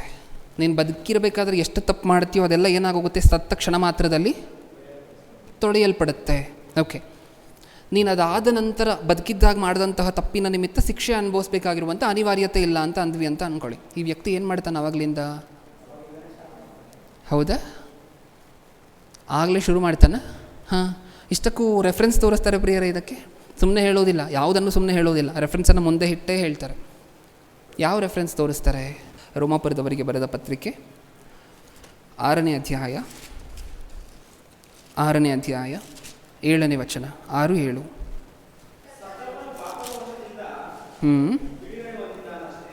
ಅಷ್ಟೇ. ಈ ರೆಫರೆನ್ಸನ್ನು ತೋರಿಸಿ ಕ್ಲೋಸ್ ಮಾಡಿಬಿಡ್ತಾರೆ. ಬ್ರದರ್, ಸತ್ತ ತಕ್ಷಣ ಹೆಂಗೆ ಬ್ರದರ್ ಪಾಪ ಎಲ್ಲ ತೊಳೆಯಲ್ಪಡುತ್ತೆ? ನಾವು ಸತ್ತ ತಕ್ಷಣ ನಾವು ಮಾಡಿರುವಂತಹ ಪಾಪಗಳ ನಿಮಿತ್ತ ಮುಂದೆ ಶಿಕ್ಷೆ ಅನುಭವಿಸ್ಬೇಕಲ್ವಾ? ಅದೇನಕ್ಕೋಸ್ಕರ ತೊಳೆದು ಬಿಡ್ತಾರೆ ಇಮಿಡಿಯೇಟಾಗಿ ಅಂತ ಹೇಳಿ ಕೇಳಿದ್ರಿ ಅಂತ ಅಂದ್ಕೊಳ್ಳಿ. ಈ ರೆಫರೆನ್ಸನ್ನು ನಿಮ್ಮ ಮುಂದೆ ಇಡ್ತಾರೆ. ಈ ರೆಫರೆನ್ಸ್ಗೆ ನಿಜವಾಗ್ಲೂ ಸರಿಯಾದ ಇಂಟರ್ಪ್ರಿಟೇಷನ್ ಗೊತ್ತಿಲ್ಲ ಅಂತ ಹೇಳಿದರೆ ನಾವು ಏನು ಮಾತಾಡ್ಲಿಕ್ಕೆ ಆಗೋದಿಲ್ಲ, ಹೌದಲ್ವಾ? ಈ ರೆಫರೆನ್ಸ್ ನೋಡಿದ್ರೆ ಹಾಗೇ ಇದೆಯಲ್ವಾ? ಇನ್ನೊಂದು ಸರಿ ಓದಿ ನೋಡೋಣ. ಸತ್ತವನು ಪಾಪದ ವಶದಿಂದ ಬಿಡುಗಡೆ ಹೊಂದಿದ್ದಾನಷ್ಟೇ. ಹೌದಲ್ವಾ? ಸ್ಪಷ್ಟವಾಗಿ ಬರ್ಸಿದಾರಲ್ವ ಸತ್ಯವೇದದಲ್ಲಿ. ಏನಂತ ಹೇಳಿದ್ದಾರೆ? ಸತ್ತವನು ಪಾಪದ ವಶದಿಂದ ಬಿಡುಗಡೆ ಹೊಂದಿದ್ದಾನಷ್ಟೇ ಬರ್ಸಿದಾರಲ್ವ ಸತ್ಯವೇದದಲ್ಲಿ. ಹೌದಾ ಇಲ್ವಾ? ಇವಾಗ ನಾವು ನಂಬೇಕಾ ಬೇಡವಾ? ನಂಬೇಕಾ? ಸತ್ಯವೇದದಲ್ಲಿ ಬರ್ಸಿದ್ದಾರೆ. ಏನಂತ ಹೇಳಿದ್ದಾರೆ? ಸತ್ತವನು ಪಾಪದ ವಶದಿಂದ ಬಿಡುಗಡೆ ಹೊಂದಿದ್ದಾನಷ್ಟೇ ಬರ್ಸಿದ್ದಾರೆ. ಇವಾಗ ನಂಬೇಕಾ ಬೇಡವಾ? ಸತ್ತವರಿಗೆಲ್ಲ ಸತ್ತಿದ ತಕ್ಷಣ ಎಲ್ಲ ಪಾಪ ವಿಮೋಚನೆ ಆಗೋಗುತ್ತೆ, ನಂಬೇಕಾ ಬೇಡವಾ? ನಂಬೇಕಲ್ವಾ? ಯಾರು ಯಾವ ಕಡೆನೂ ತಲೆ ಆಡಿಸ್ತಿಲ್ಲ. ನಂಬೇಕಾ ಬೇಡವಾ? ನಂಬ ಥರ ಇದೆಯಾ? ಏನಿದಕ್ಕೆ ಉತ್ತರ ಏನು ಹೇಳಿ ಪ್ರಿಯರೇ? ಪಾಪದ ನಿಮಿತ್ತ ನಾವೆಲ್ಲರೂ ಒಂದು ಸರಿ ಸತ್ವಾ? ಯಾವಾಗ ಸತ್ವಿ? ಪಾಪಕ್ಕಾಗಿ ಸತ್ತು ನೀತಿಗಾಗಿ ಜೀವಿಸುವಂತಹ ಜೀವನ ಸಿಕ್ತ ನಮಗೆ. ಯಾವಾಗ ಸಿಕ್ತು? ದೀಕ್ಷಾಸ್ನಾನ ತಗೊಳ್ಳುವಾಗ. ದೀಕ್ಷಾಸ್ನಾನ ತಗೊಳ್ಳುವಂತಹ ಆ ದಿನ ನಾವು ಯಾವುದಕ್ಕೆ ಸಾಯ್ತಿದ್ದೀವಿ? ಪಾಪಕ್ಕೆ ಸಾಯ್ತಿದ್ದೀವಿ, ಹೌದಾ? ಆ ಸತ್ತಾಗ ನಾವು ದೀಕ್ಷಾಸ್ನಾನ ತಗೊಳ್ಳುವಾಗ, ಅಂದರೆ ನೀರಲ್ಲಿ ಮುಳುಗುವಾಗ ನಮ್ಮ ಹಿಂದೆ ಮಾಡಿದಂತಹ ತಪ್ಪುಗಳೆಲ್ಲ ಆ ಸಾವಿನ ಹಿಂದೆ ನೀವು ಅಲ್ಲಿ ನೀರಲ್ಲಿ ಮುಳುಗಿಸಿ ನಿಮ್ಮನ್ನು ಎತ್ತುವುದಕ್ಕಿಂತ ಮುಂಚೆ ಪಾಪಿನೇ ನಾವು. ಆ ನೀರಲ್ಲಿ ಮುಳುಗಿಸಿ ಎತ್ತಿದ ನಂತರ, ಅಂದರೆ ನಾವು ಸತ್ತು ನೀರಲ್ಲಿ ಮುಳುಗಿಸ್ತಿದ್ದಾರೆ ಅಂದರೆ ಅದಕ್ಕೆ ಅರ್ಥ ಏನು? ಸಮಾಧಿ ಮಾಡ್ತಿದ್ದಾರೆ ಅಂತ. ಮತ್ತೆ ಎತ್ತಿದಾಗ ನಾವು ಹಿಂದೆ ಮಾಡಿದಂತಹ ತಪ್ಪುಗಳೆಲ್ಲ ಏನಾಗುತ್ತೆ? ಹೌದಾ? ಅದನ್ನೇ ಅಲ್ವಾ ಇಲ್ಲಿ ಬರ್ಸಿರುವಂತಹದ್ದು. ಈಗ ಇನ್ನೊಂದು ಸರಿ ಓದೋಣ. ಇದನ್ನು ನಿಮ್ಮ ಮನಸ್ಸಲ್ಲಿ ಇಟ್ಕೊಂಡು ಈಗ ಓದಿ ಆ ರೆಫರೆನ್ಸನ್ನು. ಸತ್ತವನು ಪಾಪದ ವಶದಿಂದ ಬಿಡುಗಡೆ ಹೊಂದಿದ್ದಾನಷ್ಟೇ. ಇನ್ನೂ ಕಾನ್ಫಿಡೆನ್ಸ್ ಬಂದಿಲ್ಲ ಅಂತ ಹೇಳಿದ್ರೆ ಅದೇ ರೋಮಾಪುರದವರಿಗೆ ಬರೆದ ಪತ್ರಿಕೆ 6ನೇ ಅಧ್ಯಾಯ 2ನೇ ವಚನವನ್ನು ಒಂದು ಸರಿ ಓದಿ. ಅವಾಗ ಅರ್ಥ ಆಗುತ್ತೆ ನಮ್ಗೆ ಏನರ ಬಗ್ಗೆ ಮಾತಾಡ್ತಿದ್ದಾರೆ ಅಂತ. ಪಾಪದ ಪಾಲಿಗೆ ಸತ್ತವರಾದ ನಾವು ಇನ್ನೂ ಅದರಲ್ಲೇ ಬದುಕುವುದು ಹೇಗೆ? ಅಂದರೆ ಯಾವುದ್ರ ಬಗ್ಗೆ ಮಾತಾಡ್ತಿದ್ದಾರೆ ಈ ಅಧ್ಯಾಯ ಪೂರ್ತಿ? ಪಾಪದ ಪಾಲಿಗೆ ಸತ್ತು ನೀತಿಗೋಸ್ಕರ ಜೀವಿಸುವುದರ ಬಗ್ಗೆ ಮಾತಾಡ್ತಿದ್ದಾರೆ. ಅವರ ಒಂದು ಬಿಟ್ಟನ್ನು ಮಾತ್ರ ಹಿಡ್ಕೊಂಡು, ಆ 7ನೇ ವಚನದಲ್ಲಿರುವಂತಹ ಒಂದೇ ಒಂದು ಬಿಟ್ಟನ್ನು ಮಾತ್ರ ಹಿಡ್ಕೊಂಡು ಎಷ್ಟು ಚೆನ್ನಾಗಿ ತಿರುಗಿಸ್ಬಿಟ್ರು. ಹೌದಾ? ಅದೇ 6ನೇ ಅಧ್ಯಾಯ 11ನೇ ವಚನ ಓದಿ. 11. ಅದೇ ಪ್ರಕಾರ ನೀವು ಸಹ ನಿಮ್ಮನ್ನು ಕ್ರಿಸ್ತ ಯೇಸುವಿನ ಐಕ್ಯದಿಂದ ಪಾಪದ ಪಾಲಿಗೆ ಸತ್ತವರು ಪಾಪದ ಪಾಲಿಗೆ ಸತ್ತವರು. ಮತ್ತೆ ಏನು ಕಾಣಿಸ್ತಿದೆ ಈ ಅಧ್ಯಾಯ ಓದಬೇಕಾದ್ರೆ ಎಲ್ಲ ಯಾವುದ್ರ ಬಗ್ಗೆ ಮಾತಾಡ್ತಿದ್ದಾರೆ? ಪಾಪದ ಪಾಲಿಗೆ ಸಾಯುವುದರ ಬಗ್ಗೆ ಮಾತಾಡ್ತಿದ್ದಾರೆ. ಶರೀರಕ್ಕೆ ಸಂಬಂಧಪಟ್ಟಂತೆ ಸಾಯುವುದ್ರ ಬಗ್ಗೆ ಅಲ್ಲ, ಪಾಪದ ಪಾಲಿಗೆ ಸಾಯುವುದರ ಬಗ್ಗೆ ಮಾತಾಡ್ತಿದ್ದಾರೆ. ಇವರು ಈ ರೆಫರೆನ್ಸ್ ತೋರಿಸಿ ಏನಂತ ಎಕ್ಸ್ಪ್ಲನೇಷನ್ ಕೊಟ್ಟರು? ನೀವು ಎಷ್ಟು ಬೇಕಾದರೂ ಪಾಪ ಮಾಡ್ಕೊಳ್ಳಿ ಅಂತ ಅವ್ರು ಹೇಳೋದಿಲ್ಲ ನಿಮ್ಮ ಹತ್ರ. ನೀವು ಎಷ್ಟು ಬೇಕಾದರೂ ಪಾಪ ಮಾಡ್ಬೋದು ಬ್ರದರ್, ಸತ್ತಿದ ತಕ್ಷಣ ನಿಮ್ಮ ಪಾಪ ಎಲ್ಲ ತೊಳೆಯಲ್ಪಡುತ್ತೆ ಅಂತ ಹೇಳೋದಿಲ್ಲ. ಅವ್ರು ಹೇಳುವಂತಹದ್ದಿಷ್ಟೇ, ಸತ್ತಿದ ತಕ್ಷಣ ನಿಮ್ಮ ಪಾಪ ಎಲ್ಲ ತೊಳೆಯಲ್ಪಡುತ್ತೆ. ಇವಾಗ ನೀವು ಮಾಡಿದಂತಹ ಪಾಪಗಳ ನಿಮಿತ್ತ ಮತ್ತೆ ಮುಂದೆ ನೆಕ್ಸ್ಟ್ ಜೀವನದಲ್ಲಿ ಶಿಕ್ಷೆ ಅನುಭವಿಸಬೇಕಾಗಿರುವಂಥ ಅನಿವಾರ್ಯತೆ ಇಲ್ಲ ಅಂತ ಇಷ್ಟೇ ಅವ್ರು ಹೇಳುವಂತಹದ್ದು. ಅಷ್ಟಂದರೆ ನಮಗೇನು ಅಂಡರ್ಸ್ಟ್ಯಾಂಡ್ ಆಗೋಗುತ್ತೆ. ಹಾಗಾದರೆ ನಾವು ಎಷ್ಟು ಬೇಕಾದರೂ ಪಾಪ ಮಾಡ್ಬೋದು, ಹೇಗೂ ತೊಳೆಯಲ್ಪಡ್ತಾರಲ್ವ. ಈಗ ಹೇಳಿ ಇದನ್ನೆಲ್ಲ ಬಿಟ್ಟರೆ ಏನಾಗುತ್ತೆ ಅಂತ ನೀವು ಹೇಳಿ. 3 ಸಿದ್ಧಾಂತ ಆಲೋಚನೆ ಮಾಡಿದ್ದೀವಿ ಇವಾಗವರೆಗೂ. 3 ಮುಖ್ಯವಾಗಿರುವಂಥ ಸಿದ್ಧಾಂತಗಳೇ. ಮೊದಲನೇದು ಯೇಸು ಕ್ರಿಸ್ತರ ಬಗ್ಗೆ, ಪರಿಶುದ್ಧಾತ್ಮ ದೇವರ ಬಗ್ಗೆ, ಆಮೇಲೆ ಪಾಪ ಮಾಡಿರುವಂತಹ ಯಾವ ಶಿಕ್ಷೆಗೂ ನಾವು ಶಿಕ್ಷೆ ಅನುಭವಿಸಬೇಕಾಗಿರುವಂಥ ಅನಿವಾರ್ಯತೆ ಇಲ್ಲ. ಈ 3 ಸಿದ್ಧಾಂತಗಳನ್ನು ಆಲೋಚನೆ ಮಾಡಿದಾಗ ನಿಮಗೇನು ಅನ್ನಿಸ್ತು? ಆ ಬ್ರದರ್ ಪಾಪ ಕಮೆಂಟಲ್ಲಿ ಹೇಳಿದ್ರಲ್ವ ವಿಡಿಯೋ ತೆಗೆದುಬಿಡಿ ಅಂತ. ಆ ಥರ ಎಲ್ಲ ನಿಲ್ಲಿಸ್ಬಿಟ್ರೆ ಏನಾಗುತ್ತೆ ಹೇಳಿ? ಎಷ್ಟೆಷ್ಟು ದೊಡ್ಡ ದೊಡ್ಡ ಹಳ್ಳಗಳು ಹೋಗಲಿ, ಚಿಕ್ಕ ಚಿಕ್ಕದ ಕೈ ತೊಳೆಯೋದು, ಪಾತ್ರೆ ತೊಳೆಯೋದು, ಇದ್ರ ಬಗ್ಗೆನಾಯಿತು ಅಲ್ಲ. ನಮ್ಮ ನಿತ್ಯ ಜೀವನ ಇದ್ರ ಮೇಲೆ ಡಿಪೆಂಡ್ ಆಗಿದೆ. ನಮಗೆ ಮುಂದೆ ಸಿಕ್ಕುವಂತಹ ಜೀವನ, ಮುಂದೆ ಸಿಕ್ಕುವಂತಹ ಬದುಕು, ನಮಗೆ ಸಿಕ್ಕಬೇಕಾಗಿರುವಂತಹ ಪರಲೋಕ ಎಲ್ಲ ಇದ್ರ ಮೇಲೆ ಅಲ್ವಾ ಡಿಪೆಂಡ್ ಆಗಿರುವಂತಹದ್ದು. ಈಗ ನಾವು ನೋಡಿದಂತಹ ವಿಚಾರಗಳ ಮೇಲೆ. ಓಕೆ, ಮುಖ್ಯವಾಗಿರುವಂತಹ 3 ಮುಖ್ಯ ಸಿದ್ಧಾಂತಗಳನ್ನು ಮುಗಿಸಿದ್ದೀವಿ. ಚಿಕ್ಕದಾದಂತಹ ಸಿದ್ಧಾಂತಗಳಿದೆ, ಬೇಗ ನೋಡಿಕೊಂಡು ಬೇಗ ಮುಗಿಸ್ಕೊಳ್ಳೋಣ. ಓಕೆ, ಇನ್ನು 4ನೇ ಸಿದ್ಧಾಂತ, ಯೇಸು ಕ್ರಿಸ್ತರು ಶರೀರವಾಗಿ ಎಬ್ಬಿಸಲ್ಪಟ್ಟಿಲ್ಲ. ಇದು ಇವರ 4ನೇ ಸಿದ್ಧಾಂತ. ಯೇಸು ಕ್ರಿಸ್ತರು ಪುನರುದ್ಧಾನ ಆಯ್ತಲ್ವ, ಆಗ ಯೇಸು ಕ್ರಿಸ್ತರಿಗೆ ಮಹಿಮೆ ಶರೀರ ಅನ್ನುವಂತಹದ್ದು ಸಿಕ್ಕಿಲ್ಲ. ಆತ್ಮವಾಗಿ ಮಾತ್ರ ಯೇಸು ಕ್ರಿಸ್ತರು ಪುನರುದ್ಧಾನ ಹೊಂದಿದ್ದು. ಇದು ಇವರ 4ನೇ ಸಿದ್ಧಾಂತ. ಇಷ್ಟಕ್ಕೂ ಕ್ರೈಸ್ತರಾಗಿ ನಾವು ಏನಕ್ಕೋಸ್ಕರ ಕನಸು ಕಾಣ್ತಾ ಇದ್ದೀವಿ? ಹೌದಾ? ನಾವು ಮತ್ತೆ ಪುನರುದ್ಧಾನ ಹೊಂದಿದಾಗ ನಮ್ಮ ಮಹಿಮೆ ಶರೀರ ಸಿಕ್ಕುತ್ತೆ. ಅದಕ್ಕೆ ಸಾವಿಲ್ಲ, ಅದಕ್ಕೆ ಅಂತ್ಯ ಇಲ್ಲ, ಅದಕ್ಕೆ ಹಸಿವಿಲ್ಲ, ಅದಕ್ಕೆ ನಿದ್ರೆ ಇಲ್ಲ. ಇದೇ ಅಲ್ಲೋ ಪ್ರತಿ ಕ್ರೈಸ್ತವನ ಕನಸು ಸಹ, ಹೌದಲ್ವಾ? ಇವರೀಗ ಮಹಿಮೆ ಶರೀರನೇ ಇಲ್ಲ ಅಂತ ಹೇಳಿದ್ರೆ, ಯೇಸು ಕ್ರಿಸ್ತರು ಶರೀರ ಸಮಾಧಿಯಿಂದ ಶರೀರ ಸಮೇತವಾಗಿ ಎಬ್ಬಿಸಲ್ಪಟ್ಟಿಲ್ಲ, ಯೇಸು ಕ್ರಿಸ್ತರ ಆತ್ಮ ಮಾತ್ರ ಎಬ್ಬಿಸಲ್ಪಡ್ತು ಅಂತ ಇವರ ವಾದನೆ. ಸತ್ಯವೇದದಲ್ಲಿ ಏನು ಬರೆಸಿದ್ದಾರೆ ಇಷ್ಟಕ್ಕೂ ಒಂದ್ಸರಿ ನೋಡೋಣ. ಯೇಸು ಕ್ರಿಸ್ತರು ಪುನರುದ್ಧಾನ ಆದಾಗ ಯೇಸು ಕ್ರಿಸ್ತರ ಸ್ಟೇಟಸ್ ಏನಂತೆ? ಲೂಕನು ಬರೆದ ಸುವಾರ್ತೆ 24ನೇ ಅಧ್ಯಾಯ. ಲೂಕನು ಬರೆದ ಸುವಾರ್ತೆ 24ನೇ ಅಧ್ಯಾಯ 42-43 ಓದೋಣ.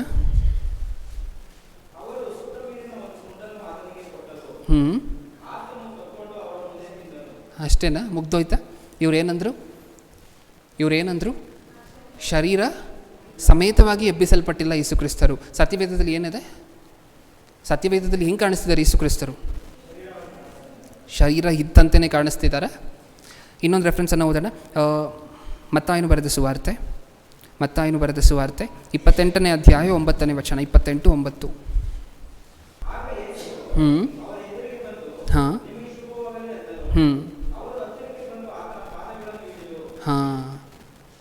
ಇಲ್ಲಿ ಏನರ್ಥ ಆಯಿತು ನಮಗೆ? ಹೆಂಗೆ ಕಾಣಿಸ್ತಾರೆ ಯೇಸು ಕ್ರಿಸ್ತರು? ಆತ್ಮನ ಹಿಡ್ಕೊಳ್ಲಿಕ್ಕಾಗತ್ತಾ? ಪುನರುದ್ಧಾನ ಹೊಂದಿದ ನಂತರ ನಾವು ಏನಕ್ಕೋಸ್ಕರ ನಂಬಬೇಕು ಹೇಳಿ ಪ್ರಿಯರೇ? ಒಂದು ವೇಳೆ ಮಹಿಮೆ ಶರೀರ ಇಲ್ಲದೆ ಹೋದರೆ, ನಾವು ಯೇಸು ಕ್ರಿಸ್ತರಿಗೆ ಒಂದು ವೇಳೆ ಮಹಿಮೆ ಶರೀರ ಸಿಕ್ಕಿಲ್ಲ ಅಂತ ಅಂದ್ಕೊಳ್ಳಿ, ನಾವು ಯಾವ ಗ್ಯಾರಂಟಿ ಮೇಲೆ ನಂಬಬೇಕು? ನಮಗೂ ಮಹಿಮೆ ಶರೀರ ಸಿಕ್ಕುತ್ತೆ, ನಮ್ಮನ್ನು ದೇವರು ಎಬ್ಬರಿಸ್ತಾರೆ, ನಮಗೂ ಪುನರುದ್ಧಾನ ಇದೆ, ನಮಗೆ ಹಸಿವಿಲ್ಲದೆ ಇರುವಂತಹ, ನಿದ್ರೆ ಇಲ್ಲದೆ ಇರುವಂತಹ, ಆದಾಮನಿಗೆ ಪ್ರಾರಂಭದಲ್ಲಿ ಕೊಟ್ಟಂತಹ ಸಾವಿಲ್ಲದೆ ಇರುವಂತಹ ಆ ಶರೀರ ಮತ್ತೆ ಸಿಕ್ಕುತ್ತೆ ಅಂತ ಏನಕ್ಕೋಸ್ಕರ ನಂಬಬೇಕು ನಾವು? ಯೇಸು ಕ್ರಿಸ್ತರಿಗೆ ಆ ದೇಹ ಕೊಡದೆ ಹೋದಾಗ ನಮಗೆ ಹೆಂಗೆ ಕೊಡ್ತಾರೆ ದೇವರು? ಇದು ಇನ್ನೊಂದು ವಾದನೆ, ಇದು ಇನ್ನೊಂದು ಸಿದ್ಧಾಂತ. ಇದೂ ಸಹ ಸತ್ಯವೇದಕ್ಕೆ ತದ್ವಿರುದ್ಧವಾಗಿರುವಂತಹದ್ದೇ. ಇದೂ ಸಹ ಪ್ರತಿ ವಿಶ್ವಾಸಿಯನ್ನು ಸಹ ಕುಗ್ಗಿಸುವಂತಹದ್ದೇ. ಇಲ್ಲಿ ಯಾವುದೂ ಸಹ ಸುಮ್ಮನೆ ಒಂದು ಸಿದ್ಧಾಂತವನ್ನು ರೂಪಿಸಿಲ್ಲ ಇವರು. ಅಪವಾದಿ ಇವ್ರ ಕೈಯಲ್ಲಿ ಯಾವ ಸಿದ್ಧಾಂತವನ್ನು ರೂಪಿಸಿದೆಯೋ ಎಲ್ಲ ಸಿದ್ಧಾಂತಗಳು ಎಂತಹದ್ದು ನಮ್ಮನ್ನು ನರಕಕ್ಕೆ ಕರ್ಕೊಂಡು ಹೋಗುವಂತಹದ್ದೇ. ಯಾವುದು ಸುಮ್ಮನೆ ಒಂದು ನ್ಯೂಟ್ರಲ್ ಆಗಿರುವಂಥ ಯಾವ ಸಿದ್ಧಾಂತನೂ ಹುಡುಕಿದ್ರೂ ಸಿಕ್ಕೋದಿಲ್ಲ. ನೆಕ್ಸ್ಟ್ 5ನೇ ಸಿದ್ಧಾಂತ, ಯೇಸು ಕ್ರಿಸ್ತರ 2ನೇ ಬರೋಣ ಆಗೋಯ್ತು. ಯಾವಾಗ? 1914ರಲ್ಲಿ. 1914ರ ಮುಂಚೆ ಇದೇನಾಯಿತು ಗೊತ್ತಾ? ಇಷ್ಟಕ್ಕೂ 1914ರ ಮುಂಚೆ ಅಂದರೆ ರಸಲ್ ಬದುಕಿದ್ದಾಗ ಯೇಸು ಕ್ರಿಸ್ತರ 2ನೇ ಬರೋಣ 1914ರಲ್ಲಾಗುತ್ತೆ ಅಂತ ಪಬ್ಲಿಸಿಟಿ ಕೊಡ್ತಾಯಿದ್ರು. ಯಾವಾಗ? 1914 14ರ ಮುಂಚೆ ರಸಲ್ ಬದುಕಿದ್ರು ಅವಾಗಿನ್ನ 1916ರಲ್ಲಿ ಮರಣ ಹೊಂದಿತ್ತು. ಓಕೆ, ಯೇಸು ಕ್ರಿಸ್ತರ ಎರಡನೇ ಬರೋಣ 1914ರಲ್ಲಿ ಆಗುತ್ತೆ, ಮುಂದೆ ಇನ್ನು ಸ್ವಲ್ಪ ವರ್ಷನೇ ಇದೆ ಅಂತ ಹೇಳಿ ಪಬ್ಲಿಸಿಟಿ ಕೊಡ್ತಿದ್ರು. ಆಯಿತಾ ಯೇಸು ಕ್ರಿಸ್ತರ ಎರಡನೇ ಬರೋಣ ಆಯಿತಾ? ಆಗಿಲ್ಲ. ಇವಾಗ ಏನು ಟರ್ನ್ ಮಾಡಬೇಕು ಪ್ಲೇಟನ್ನು? ಯೇಸು ಕ್ರಿಸ್ತರ ಎರಡನೇ ಬರೋಣ ಆಗಿಲ್ಲ. ಈಗ ಸುತ್ತ ಇರುವಂಥವರೆಲ್ಲ ಬಂದು ರಸಲ್ ಏನು ಕೇಳ್ತಾರೆ? ಅಣ್ಣ ನೀನು ಯೇಸು ಕ್ರಿಸ್ತರ ಎರಡನೇ ಬರೋಣ ಆಗೋಗುತ್ತೆ 1914ರಲ್ಲಿ ಅಂದಲ್ವ, ಬಂದಿಲ್ಲಲ್ಲ ಯೇಸು ಕ್ರಿಸ್ತರು ಅಂತ ಕೇಳ್ತಾರೆ. ಅದಕ್ಕೆ ಒಂದು ಸುಳ್ಳಿಗೆ ಇನ್ನೊಂದು ಸುಳ್ಳನ್ನು ಸೇರಿಸುವಂತಹದ್ದು ಅಂದರೆ ಇದೆ. ಬರ್ತಾರೆ ಅಂದಿದ್ರು, ಬಂದಿಲ್ಲ. ಇವಾಗ ಏನು ಮಾಡ್ಬೇಕು? ಅದನ್ನು ರಹಸ್ಯವಾಗಿ ಬಂದ್ಬಿಟ್ರು, ಹೊರಟೋದ್ರು ಅಂತ ಹೇಳಿ ಆ ಸುಳ್ಳಿಗೆ ಇನ್ನೊಂದು ಸುಳ್ಳನ್ನು ಸೇರಿಸಿದ್ರು. ಅದೇ 5ನೇ ಸಿದ್ಧಾಂತ. ಯಾವುದು? 1914ರಲ್ಲಿ ಯೇಸು ಕ್ರಿಸ್ತರ ಎರಡನೇ ಬರೋಣ ರಹಸ್ಯವಾಗಿ ನಡೆದು ಹೋಯಿತು. ಸತ್ಯವೇದದಲ್ಲಿ ಹೇಗಿದೆ? ಯೇಸು ಕ್ರಿಸ್ತರು ಎರಡನೇ ಬರೋಣ ನಡಿಬೇಕಾದ್ರೆ ಹೇಗಿರುತ್ತಂತೆ? ಒಂದ್ಸರಿ ಓದೋಣ ಎರಡನೇ ಬರೋಣ ಹೇಗಿರುತ್ತೆ ಅಂತ. ಹೇಗೂ ನಾವು ಆಸೆ ಕಟ್ಕೊಂಡಿರಬಹುದು ಯೇಸು ಕ್ರಿಸ್ತರ ಎರಡನೇ ಬರೋಣ ಹೇಗಿರುತ್ತೆ ಅಂತ. ಅಪೊಸ್ತಲರ ಕೃತ್ಯಗಳು 1:9, 1ನೇ ಅಧ್ಯಾಯ 9ನೇ ವಚನ.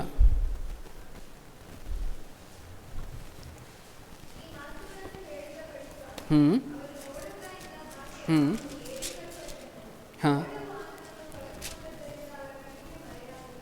ಹೌದಾ?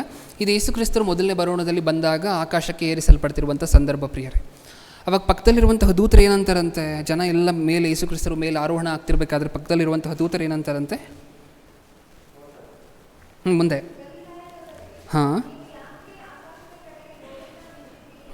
10ನೇ ವಚನ. ಆತನು ಹೋಗುತ್ತಿರುವಾಗ ಅವರು ಆಕಾಶದ ಕಡೆಗೆ ದೃಷ್ಟಿಸಿ ನೋಡುತ್ತಾ ಇರಲಾಗಿ ಶುಭ ವಸ್ತ್ರಧಾರಿಗಳಾದ 2 ಪುರುಷರು ಗಕ್ಕನೆ ಅವರ ಹತ್ತಿರ ನಿಂತುಕೊಂಡು, ಗಲಿಲಾಯದವರೇ, ನೀವು ಯಾಕೆ ಆಕಾಶದ ಕಡೆಗೆ ನೋಡುತ್ತಾ ನಿಂತಿದ್ದೀರಿ? ನಿಮ್ಮ ಬಳಿಯಿಂದ ಆಕಾಶದೊಳಗೆ ಸೇರಿಸಲ್ಪಟ್ಟಿರುವ ಈ ಯೇಸು ಯಾವ ರೀತಿಯಲ್ಲಿ ಆಕಾಶದೊಳಗೆ ಹೋಗಿರುವುದನ್ನು ನೀವು ಕಂಡೀರೋ ಅದೇ ರೀತಿಯಾಗಿ ಬರುವನು ಎಂದು ಹೇಳಿದರು. ಏನಿದರ ಅರ್ಥ ಏನು ಪ್ರಿಯರೇ? ಹೌದಾ? ಮೊದಲನೇ ಬರೋಣದಲ್ಲಿ ಯೇಸು ಹೋಗಬೇಕಾದ್ರೆ ಎಲ್ಲರೂ ಸಹ ನೋಡ್ತಿದ್ರ? ಅದನ್ನು ಕಣ್ಣಿಗೆ ಕಾಣಿಸ್ತಾ ಏನಾದರೂ ನಡೀತಾ ದೃಶ್ಯ? ಇಲ್ಲ, ನೋಡ್ತಾ ಇದ್ರು. ಎರಡನೇ ಬರೋಣದಲ್ಲೂ ಸಹ ಯೇಸು ಬರಬೇಕಾದ್ರೆ ರಹಸ್ಯವಾಗಿ ಬರೋದಿಲ್ಲ, ಕಣ್ಣಿಗೆ ಕಾಣುವಂತೆಯೇ ಬರ್ತಾರೆ. ಮತ್ತಾಯನು ಬರೆದ ಸುವಾರ್ತೆ 24ನೇ ಅಧ್ಯಾಯ 29ನೇ ವಚನ. 24-29.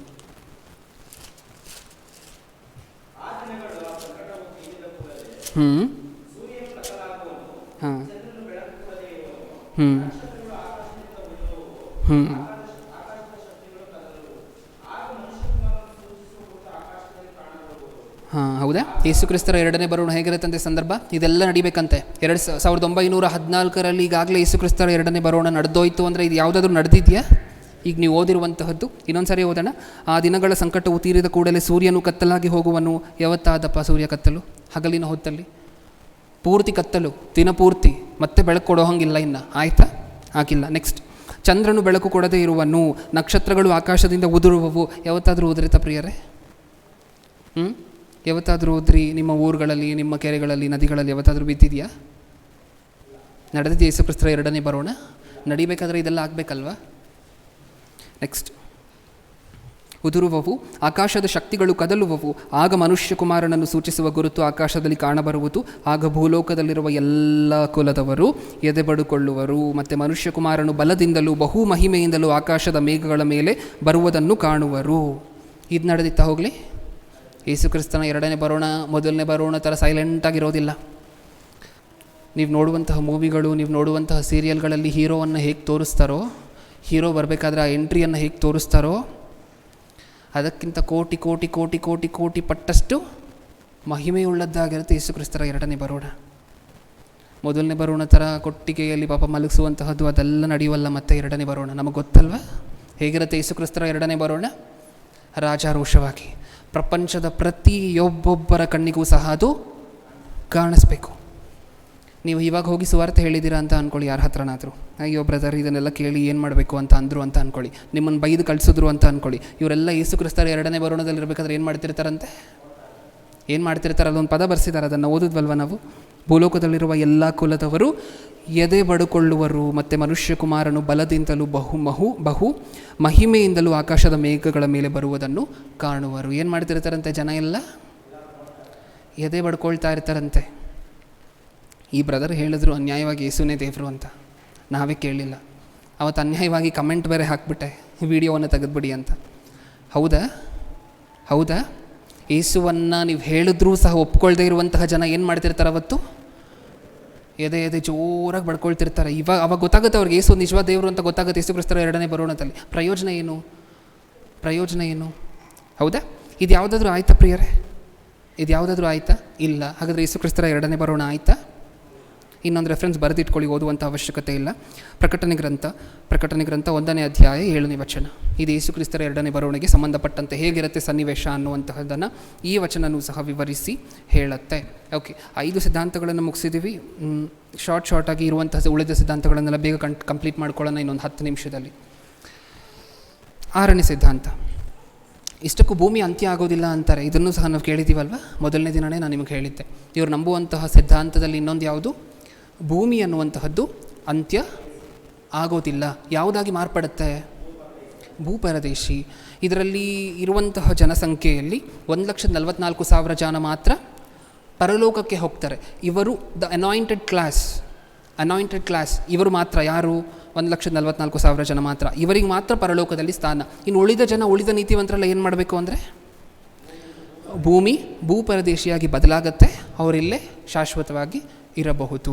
ಇಷ್ಟಕ್ಕೂ ಭೂಮಿ ಅಂತ್ಯ ಆಗತ್ತೆ ಅಂತ ಬರೆಸಿದ್ದಾರೆ, ಆಗೋದಿಲ್ಲ ಅಂತ ಹೇಳಿ ಬರೆಸಿದ್ದಾರೆ ಸತ್ಯವೇದದಲ್ಲಿ. ರೆಫರೆನ್ಸ್ಗಳು ಬರೆದಿಟ್ಕೋತೀರಾ?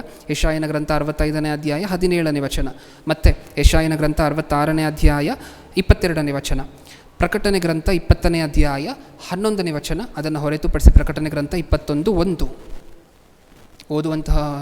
ಓದುವುದಕ್ಕೆ ಸಮಯ ಇಲ್ಲ. ಇದೆಲ್ಲ ನಾವು ಓದಿರುವಂತಹ ರೆಫರೆನ್ಸ್ ಅಲ್ವಾ? ಭೂಮಿ ಅಂತ್ಯ ಆಗುತ್ತೆ ಯೇಸು ಕ್ರಿಸ್ತರ ಎರಡನೇ ಬರೋಣದಲ್ಲಿ. ಇದೆಲ್ಲ ನಾವು ಓದಿರುವಂತಹ ರೆಫರೆನ್ಸ್ ಈಗಾಗಲೇ ಆಗಿರೋದರಿಂದ ಇದನ್ನು ದಯವಿಟ್ಟು ನೋಟ್ ಮಾಡಿಕೊಂಡು ಮನೆಯಲ್ಲಿ ಓದುವಂತಹ ಪ್ರಯತ್ನ ಮಾಡಿ. ನೆಕ್ಸ್ಟ್ ಸಿದ್ಧಾಂತ, ಭೂಪ್ರದೇಶಿಯಾಗಿ ಮಾರ್ಪಡುತ್ತೆ. ಇದನ್ನು ಹೊರತುಪಡಿಸಿ ನಾವು ಸತ್ತ ನಂತರ ನಮಗೆ ಚಲನ ಅನ್ನುವಂತಹದ್ದು ಇರೋದಿಲ್ವಂತೆ. ನಾವು ಮರಣ ಹೊಂದಿದ ನಂತರ ನಮ್ಮ ಸ್ಥಿತಿ ಹೇಗಿರುತ್ತೆ ಅಂತ ಹೇಳಿದ್ರೆ, ಗಿಹೋನ್ ಅಂತ ಏನೋ ಕರೀತಾರೆ ಆ ಪದವನ್ನು. ಹಾಗಿರುತ್ತೆ ನಮ್ಮ ದೇಹಕ್ಕೆ ಯಾರೇ ಬಂದು ಎಷ್ಟೇ ನೋವು ಮಾಡಿದ್ರು, ಒಂದು ಮಾತಲ್ಲಿ ಹೇಳಬೇಕಾದ್ರೆ ನಾವು ಸತ್ತ ನಂತರ ಸತ್ತ ಹೆಣಗಳಂತೆ ಇರ್ತೀವಂತೆ. ಸತ್ತ ನಂತರ ಶರೀರ ಅಲ್ಲ, ನಮ್ಮ ಆತ್ಮ ಅನ್ನುವಂತಹದ್ದು ಸಹ ಸತ್ತ ಹೆಣದ ರೀತಿ ಇರುತ್ತೆ. ಅದಕ್ಕೆ ಚಲನ ಇರೋದಿಲ್ಲ, ಅದಕ್ಕೆ ಎಷ್ಟು ನೋವು ಮಾಡಿದ್ರೂ ಏನೂ ಆಗೋದಿಲ್ಲ. ದೀರ್ಘವಾಗಿರುವಂತಹ ವಿಶ್ರಾಂತಿಯಲ್ಲಿ ಇರುತ್ತೆ. ನಮ್ಗೆ ಅರ್ಥ ಆಗುವಂತಹ ಭಾಷೆಯಲ್ಲಿ ಇನ್ನೂ ಚೆನ್ನಾಗಿ ಹೇಳಬೇಕು ಅಂತ ಹೇಳಿದ್ರೆ, ಕೋಮದಲ್ಲಿರುವಂಥವ್ರನ್ನ ನೋಡಿದ್ದೀವ. ಹೇಗಿರ್ತಾರೆ? ಅವರ ಸುತ್ತ ಏನು ನಡೀತಿದೆಯೋ ಅವ್ರಿಗೆ ಗೊತ್ತಾಗೋದಿಲ್ಲ. ಅದನ್ನೇ ಇವರು ಹೇಳಿರುವಂತಹದ್ದು. ಸತ್ತ ನಂತರ ಮನುಷ್ಯರು ಈ ರೀತಿ ಇರ್ತಾರೆ, ಅವ್ರಿಗೆ ಏನೂ ಗೊತ್ತಾಗೋದಿಲ್ಲ, ದೀರ್ಘವಾಗಿರುವಂತಹ ವಿಶ್ರಾಂತಿಯಲ್ಲಿ ಇರ್ತಾರೆ. ಸತ್ಯವೇದ ಏನು ಹೇಳುತ್ತೆ? ಇದನ್ನು ಒಪ್ಕೊಳ್ಳುತ್ತಾ ಸತ್ಯವೇದ? ಯಾವ ಮನುಷ್ಯನಿಗಾದರೂ ಇದು ಕಿವಿಗೆ ಬಿತ್ತು ಅಂತ ಅಂದ್ಕೊಳ್ಳಿ, ಸತ್ತ ನಂತರ ನಮಗೆ ಚಲನ ಇರೋದಿಲ್ಲ, ಸತ್ತ ನಂತರ ನಾವು ದೀರ್ಘವಾಗಿರುವಂಥ ವಿಶ್ರಾಂತಿಯಲ್ಲಿ ಇರ್ಬೋದು ಅನ್ನುವಂಥದ್ದು ಯಾವ ಮನುಷ್ಯನ ಕಿವಿಗಾದರೂ ಬಿತ್ತು ಅಂತ ಅಂದ್ಕೊಳ್ಳಿ, ಏನು ಮಾಡ್ತಾನೆ? ಸತ್ಯವೇದದ ಪ್ರಕಾರ ಸತ್ತ ನಂತರ ಪಾಪಿಯಾಗಿ ಸತ್ತರೆ, ಪಾಪ ಮಾಡಿ ಸತ್ತರೆ ಇಮಿಡಿಯೇಟಾಗಿ ಯಾತನೆ ಪಡುವಂಥ ಸ್ಥಳಕ್ಕೆ ಹೋಗ್ತೀರಾ, ಅಲ್ಲಿ ಶುರುವಾಗುತ್ತೆ ಟಾರ್ಚರ್. ಇದು ಸತ್ಯವೇದದಲ್ಲಿರುವಂತಹ ಮಾತು. ನಿಮ್ಮ ದೇಹಕ್ಕೆ ಅಂದರೆ ನಿಮ್ಮ ಆತ್ಮಕ್ಕೆ ನೋವು ಆಗುತ್ತೆ ಅಂತನ ಇಲ್ಲ ಅಂತನ? ಸತ್ಯವೇದದ ಮಾತು ಆಗುತ್ತೆ ಅಂತನ ಇಲ್ಲ ಅಂತನ? ಆಗುತ್ತೆ. ಇದು ಸತ್ಯವೇದದ ಮಾತು. ಇವರ ಮಾತೇನು? ಏನೂ ಆಗೋದಿಲ್ಲ, ದೀರ್ಘವಾಗಿರುವಂಥ ವಿಶ್ರಾಂತಿಯಲ್ಲಿ ಇರ್ತೀರ. ಇದು ಮನುಷ್ಯರ ಕಿವಿಗೆ ಬಿದ್ದರೆ ಇನ್ನೇನು? ಸತ್ತ ನಂತರ ಏನೂ ಹೇಗೋ ಇರೋದಿಲ್ಲ, ದೀರ್ಘವಾಗಿರುವಂಥ ವಿಶ್ರಾಂತಿನೇ ಅಂತೆ, ಚೆನ್ನಾಗಿ ಮಲ್ಕೊಂಡು ರೆಸ್ಟ್ ತೊಗೋಬೋದು, ಇವಾಗ ಆದಷ್ಟು ಪಾಪವನ್ನು ಮಾಡು ಅಂತ ಹೇಳಿ ಮಾಡ್ತಾರೆ. ಸತ್ಯವೇದದಲ್ಲಿ ನೋವಾಗುತ್ತೆ ಅಂತ ಬರ್ಸಿದಾರ? ನಾವು ಸತ್ತ ನಂತರ ನಮ್ಮ ಆತ್ಮಕ್ಕೆ ನೋವಿದೆ ಅಂತ ಬರ್ಸಿದಾರ? ಆತ್ಮಕ್ಕೆ ಚಲನ ಇದೆ ಅಂತ ಹೇಳಿ ಬರ್ಸಿದಾರ? ಲೂಕನು ಬರೆದ ಸುವಾರ್ತೆ, ನಮಗೆ ಗೊತ್ತಿರುವಂತಹ ಲಾಜರನ ಮತ್ತು ಧನವಂತನ ಸಂದರ್ಭ. ಆ ಧನವಂತ ಪಾಪ ಏನಂತ ಕಿರಿಸ್ತಿದ್ದಾನಂತೆ ಆ ಕಡೆಯಿಂದ? 16:22 ಲಾಜರನನ್ನು ಕಳಿಸು ಅಬ್ರಹಾಮನೇ, ಒಂದು ತೊಟ್ಟು ನೀರು ತನ್ನ ತುದಿ ಬೆರಳಲ್ಲಿ ಅದ್ದಿ ನನ್ನ ನಾಲಿಗೆ ಮೇಲೆ ಬಿಡಲಿ. ಅಂದರೆ ಈತನಿಗೆ ಬಾಧೆ ಇದೆ ಅಂತಲೇ ಇಲ್ಲ ಅಂತಲೇ ಏನು ಅರ್ಥ ಆಗ್ತಿದೆ ಪ್ರಿಯರೇ? ನಮಗೆ ಇದೆ ಅಂತನಾ? ಹಾಂ, ಅದಕ್ಕೂ ತದ್ವಿರುದ್ಧವಾಗಿ ನಿಮಗೆ ಬಾಧೆನೇ ಇಲ್ಲ, ಆರಾಮಾಗಿ ರೆಸ್ಟ್ ತೊಗೊಂಡಿರ್ತಾ ಇರ್ಬೋದು ಸತ್ತ ನಂತರ. ಇದು ಇವರ ಸಿದ್ಧಾಂತ. ಇನ್ನೊಂದು ಮುಖ್ಯವಾಗಿರುವಂಥ ಸಿದ್ಧಾಂತ ಇದೆ. ಇದ್ಯಾವುದು? ಸತ್ತ ನಂತರ ನಿಮಗೆ ಮುಂದೆ ಸಿಕ್ಕುವಂಥ ಇನ್ನೊಂದು ಜೀವನ ಸಿಕ್ಕುತ್ತಲ್ವ, ಭೂಪ್ರದೇಶಿಯಲ್ಲಿ ಪಾರ್ಟ್ ಆಗಿರ್ತೀರಲ್ವ ನೀವು. ಆ 1,44,000 ಜನ ಪರಲೋಕಕ್ಕೆ ಹೋಗ್ತಾರೆ, ಅವ್ರು ಮತ್ತೆ ಎಬ್ಬಿಸಲ್ಪಟ್ಟ ನಂತರ. ಮತ್ತು ಈ ಭೂಪರದೇಶಿಯಲ್ಲಿ ಇರ್ತೀರಲ್ವ ಉಳಿದ ನೀತಿವಂತರು, ಇವ್ರಿಗೆಲ್ಲ ಯಾವ ಅವಕಾಶ ಇದೆ ಗೊತ್ತಾ? ಯಾವ ಅವಕಾಶ ಇದೆ ಹೇಳಿ? ಯಾವ ಅವಕಾಶ? ಮತ್ತೆ ಮದುವೆ ಮಾಡ್ಕೊಬಹುದು ಇವರು. ಏನು ಮಾಡ್ಕೊಬಹುದು? ಮತ್ತೆ ಮದುವೆನಾ? ಹಾಂ, ಇಷ್ಟು ವರ್ಷ ಭೂಮಿಯ ಮೇಲೆ ಜೀವನ ಮಾಡಿ ಕುಟುಂಬಕ್ಕೋಸ್ಕರ ಇದಕ್ಕೋಸ್ಕರ ಎಲ್ಲ ಬದುಕಿರುವ ಇಷ್ಟೆಲ್ಲ ಸಾಲದ? ಮತ್ತೆ ಇನ್ನೊಂದು ಸಾರಿ ಮುಂದೆ ಬರುವಂತಹ ಜೀವನ, ಮತ್ತೆ ನಾವು ಪುನರುದ್ಧಾನರಾಗಿ ಎಬ್ಬಿಸಲ್ಪಟ್ಟ ನಂತರ ಮತ್ತೆ ಏನಿದೆಯಂತೆ? ಮದುವೆನಾ? ಇದಕ್ಕೆ ಯಾವ ಇದ್ರ ರೆಫರೆನ್ಸ್ ತೋರಿಸ್ದೆ ಹೇಳೋದಿಲ್ಲ ಪ್ರಿಯರೆಯವರು. ರೆಫರೆನ್ಸ್ ತೋರಿಸ್ತಾರೆ ಸತ್ಯವೇದದಲ್ಲಿ. ಸತ್ತ ನಂತರನೂ ಸಹ ಮತ್ತೆ ಮದುವೆ ಇದೆ, ಸತ್ತ ನಂತರ ಮತ್ತೆ ಎಬ್ಬಿಸಲ್ಪಡ್ತೀವಲ್ವ, ಆವಾಗ ಇನ್ನೊಂದು ಸಾರಿ ಮದುವೆ ಮಾಡ್ಕೊಳ್ಲಿಕ್ಕೆ ಅವಕಾಶ ಇದೆ. ಈ ಭೂಪರದೇಶಿಯಲ್ಲಿರುವಂಥವ್ರಿಗೆ ಮಾತ್ರ ಅವಕಾಶ ಇದೆಯಂತೆ. ಆ 1,44,000 ಜನಕ್ಕೆ ಮಾತ್ರ ಅವಕಾಶ ಇಲ್ವಂತೆ. ಓಕೆ, ಯಾವ ರೆಫರೆನ್ಸನ್ನು ತೋರಿಸ್ತಾರೆ ಇದಕ್ಕೆ? ಯೆಶಾಯನ ಗ್ರಂಥ 65ನೇ ಅಧ್ಯಾಯ 23ನೇ ವಚನ. 65-23. ಅದನ್ನು ಓದೋದಕ್ಕಿಂತ ಮುಂಚೆ ಒಂದು ನಿಮಿಷ, ಅದನ್ನು ಓದುವುದಕ್ಕಿಂತ ಮುಂಚೆ ಮೇಲಿರುವಂಥ ಹೆಡ್ಡಿಂಗನ್ನು ಒಂದು ಸರಿ ಓದ್ತೀರಾ?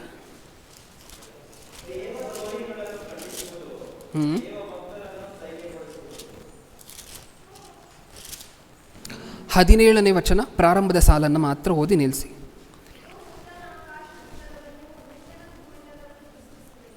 ಸಾಕು. ಈಗೋ ನೂತನ ಆಕಾಶ ಮಂಡಲವನ್ನು ನೂತನ ಭೂಮಂಡಲವನ್ನು ಸೃಷ್ಟಿಸುವೆನು. ಇವಾಗ ನೀವು ಹೇಳಿ, ಯಾವುದ್ರ ಬಗ್ಗೆ ಮಾತಾಡ್ತಿದ್ದಾರೆ?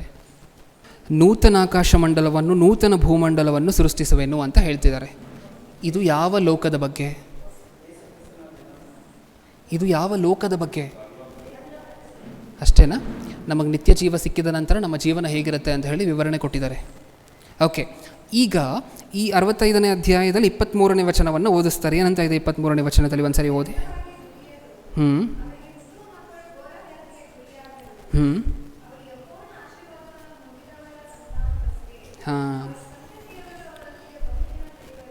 ಓಕೆ, ಸಾಕು ಪ್ರಿಯರೇ. ಏನಂತ ಇದೆ ಇದರಲ್ಲಿ 23ನೇ ವಚನದಲ್ಲಿ? ಅವರು ವ್ಯರ್ಥವಾಗಿ ದುಡಿಯರು. ನಮ್ಮ ಮುಂದಿನ ಜೀವನ ಹೇಗಿರುತ್ತಂತೆ? ಅವರು ವ್ಯರ್ಥವಾಗಿ ದುಡಿಯರು. ಅವರಿಗೆ ಹುಟ್ಟುವ ಮಕ್ಕಳು ಬ್ರದರ್ ನೋಡಿ ಏನಂತ ಬರ್ಸಿದ್ದಾರೆ ಸತ್ಯವೇದದಲ್ಲಿ? ನೂತನ ಆಕಾಶ ನೂತನ ಭೂಮಿಯಲ್ಲೂ ಸಹ ಏನಾಗುತ್ತಂತೆ? ಏನಾಗುತ್ತೆ? ಮಕ್ಕಳು ಹುಟ್ಟುತ್ತಾರೆ. ಇನ್ನೊಂದು ಸರಿ ಓದೋಣ 23ನೇ ವಚನವನ್ನು. ಅವರು ವ್ಯರ್ಥವಾಗಿ ದುಡಿಯರು, ಅವರಿಗೆ ಹುಟ್ಟುವ ಮಕ್ಕಳು ಏನಾಗುತ್ತಂತೆ? ನೂತನ ಆಕಾಶ ನೂತನ ಭೂಮಿಯಲ್ಲೂ ಸಹ ಮಕ್ಕಳು ಹುಟ್ಟುತ್ತಾರಂತೆ. ಮಕ್ಕಳಾಗಬೇಕಾದ್ರೆ ಏನಾಗಬೇಕು?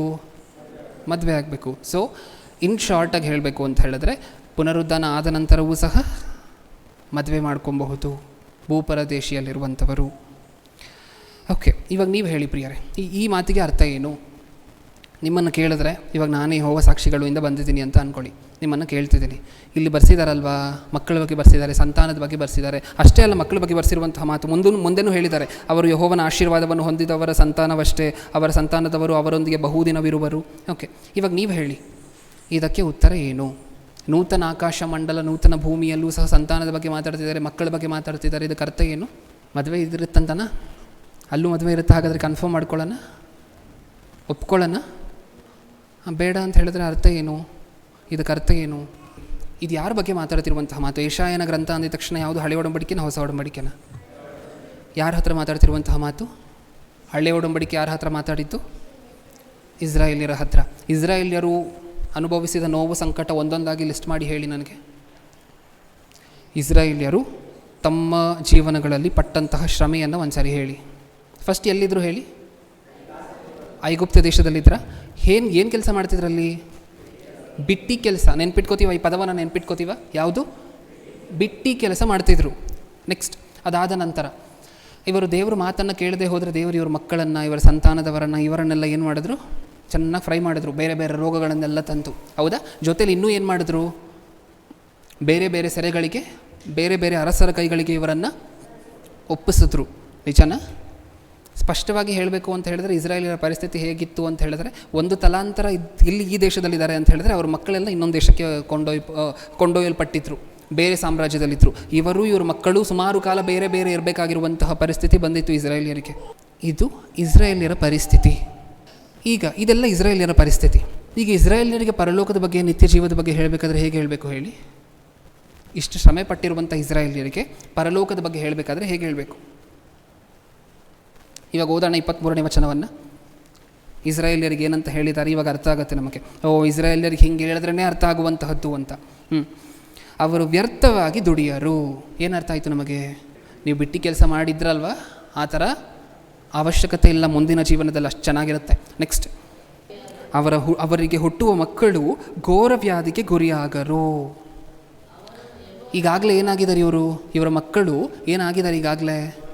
ಘೋರವ್ಯಾಧಿಗೆ ಗುರಿಯಾಗಿದ್ದಾರೆ. ಇವಾಗ ಇಸ್ರೇಲರಿಗೆ ಹೇಳ್ತಿರುವಂತಹ ಮಾತು, ಅಲ್ಲಿ ಹೋಗಿ ಮಕ್ಕಳಾಗ್ತಾರೆ ಅಂತಲ್ಲ, ಅದರ ಅರ್ಥ ಭೂಮಿಯ ಮೇಲೆ ನಿಮ್ಮ ಮಕ್ಕಳಿದಾರಲ್ವ, ಭೂಮಿಯ ಮೇಲೆ ನಿಮ್ಮ ಸಂತಾನಗಳಿದೆಯಲ್ವ, ಮುಂದೆ ಅದನ್ನೇ ಹೇಳ್ತಾ ಹೋಗಿದ್ದಾರೆ.